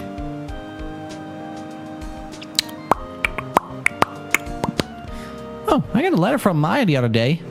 Sounds like she caught a cold standing under a waterfall. I wanted to visit, but didn't have time, so I sent her some Pink Princess trading cards. She says she can't buy them where she is. What kind of a place is she living at anyways? Well, if you only knew. You'll find it in the next game. Which I won't be playing for a little bit, because I do need to rest my voice for a bit. Look guys, it's Cody. Right? Who's that? You want to talk? Let's talk Pink Princess, alright? But, you know, I snuck into the studio the other day. And I saw her. The one inside the Pink Princess suit. Ugh, what a dog. It's kind of a shock for a boy of my tender age. Don't tell anyone. You know that. Poor kids. Poor kids. Look, it's a lot of... Yeah, I remember right. That lawyer guy. Huh, me? I've been trained to become a paranormal photographer. You know the picture I took of everyone's? Well, just behind him was a ghost. For real. Now that's talent. I'm gonna be famous. Actually, I think you get to see that picture like right now. I think you get to see it right now. I know you get to see it pretty soon. There it is. Look guys. Down there. It's me. Victory! I like Gumshoe with the confetti. Yeah! And that is the end of Phoenix Wright, Ace Attorney. Well, technically, there's actually a case, but it's not really infected on a story. It's more like a little bit of a side story you actually have to buy separately. So I'm not sure I'm going to do that. I'll see. First, I'm going to be taking a break of this game and probably play something else. I'm not sure what yet, so we'll see that probably tomorrow. Anyways, as per usual, thank you guys. Actually, wait up. I'm going to do one little thing, though. So, but yeah, as I said, I'm not sure I'm going to play the next game, or I'm going to even buy the DLC of this. It's a great DLC, though, nonetheless. Just a bit lengthy. But anyways, as I said, this is the end of Phoenix Wright, Ace Attorney. The first of 3 games of the DS series.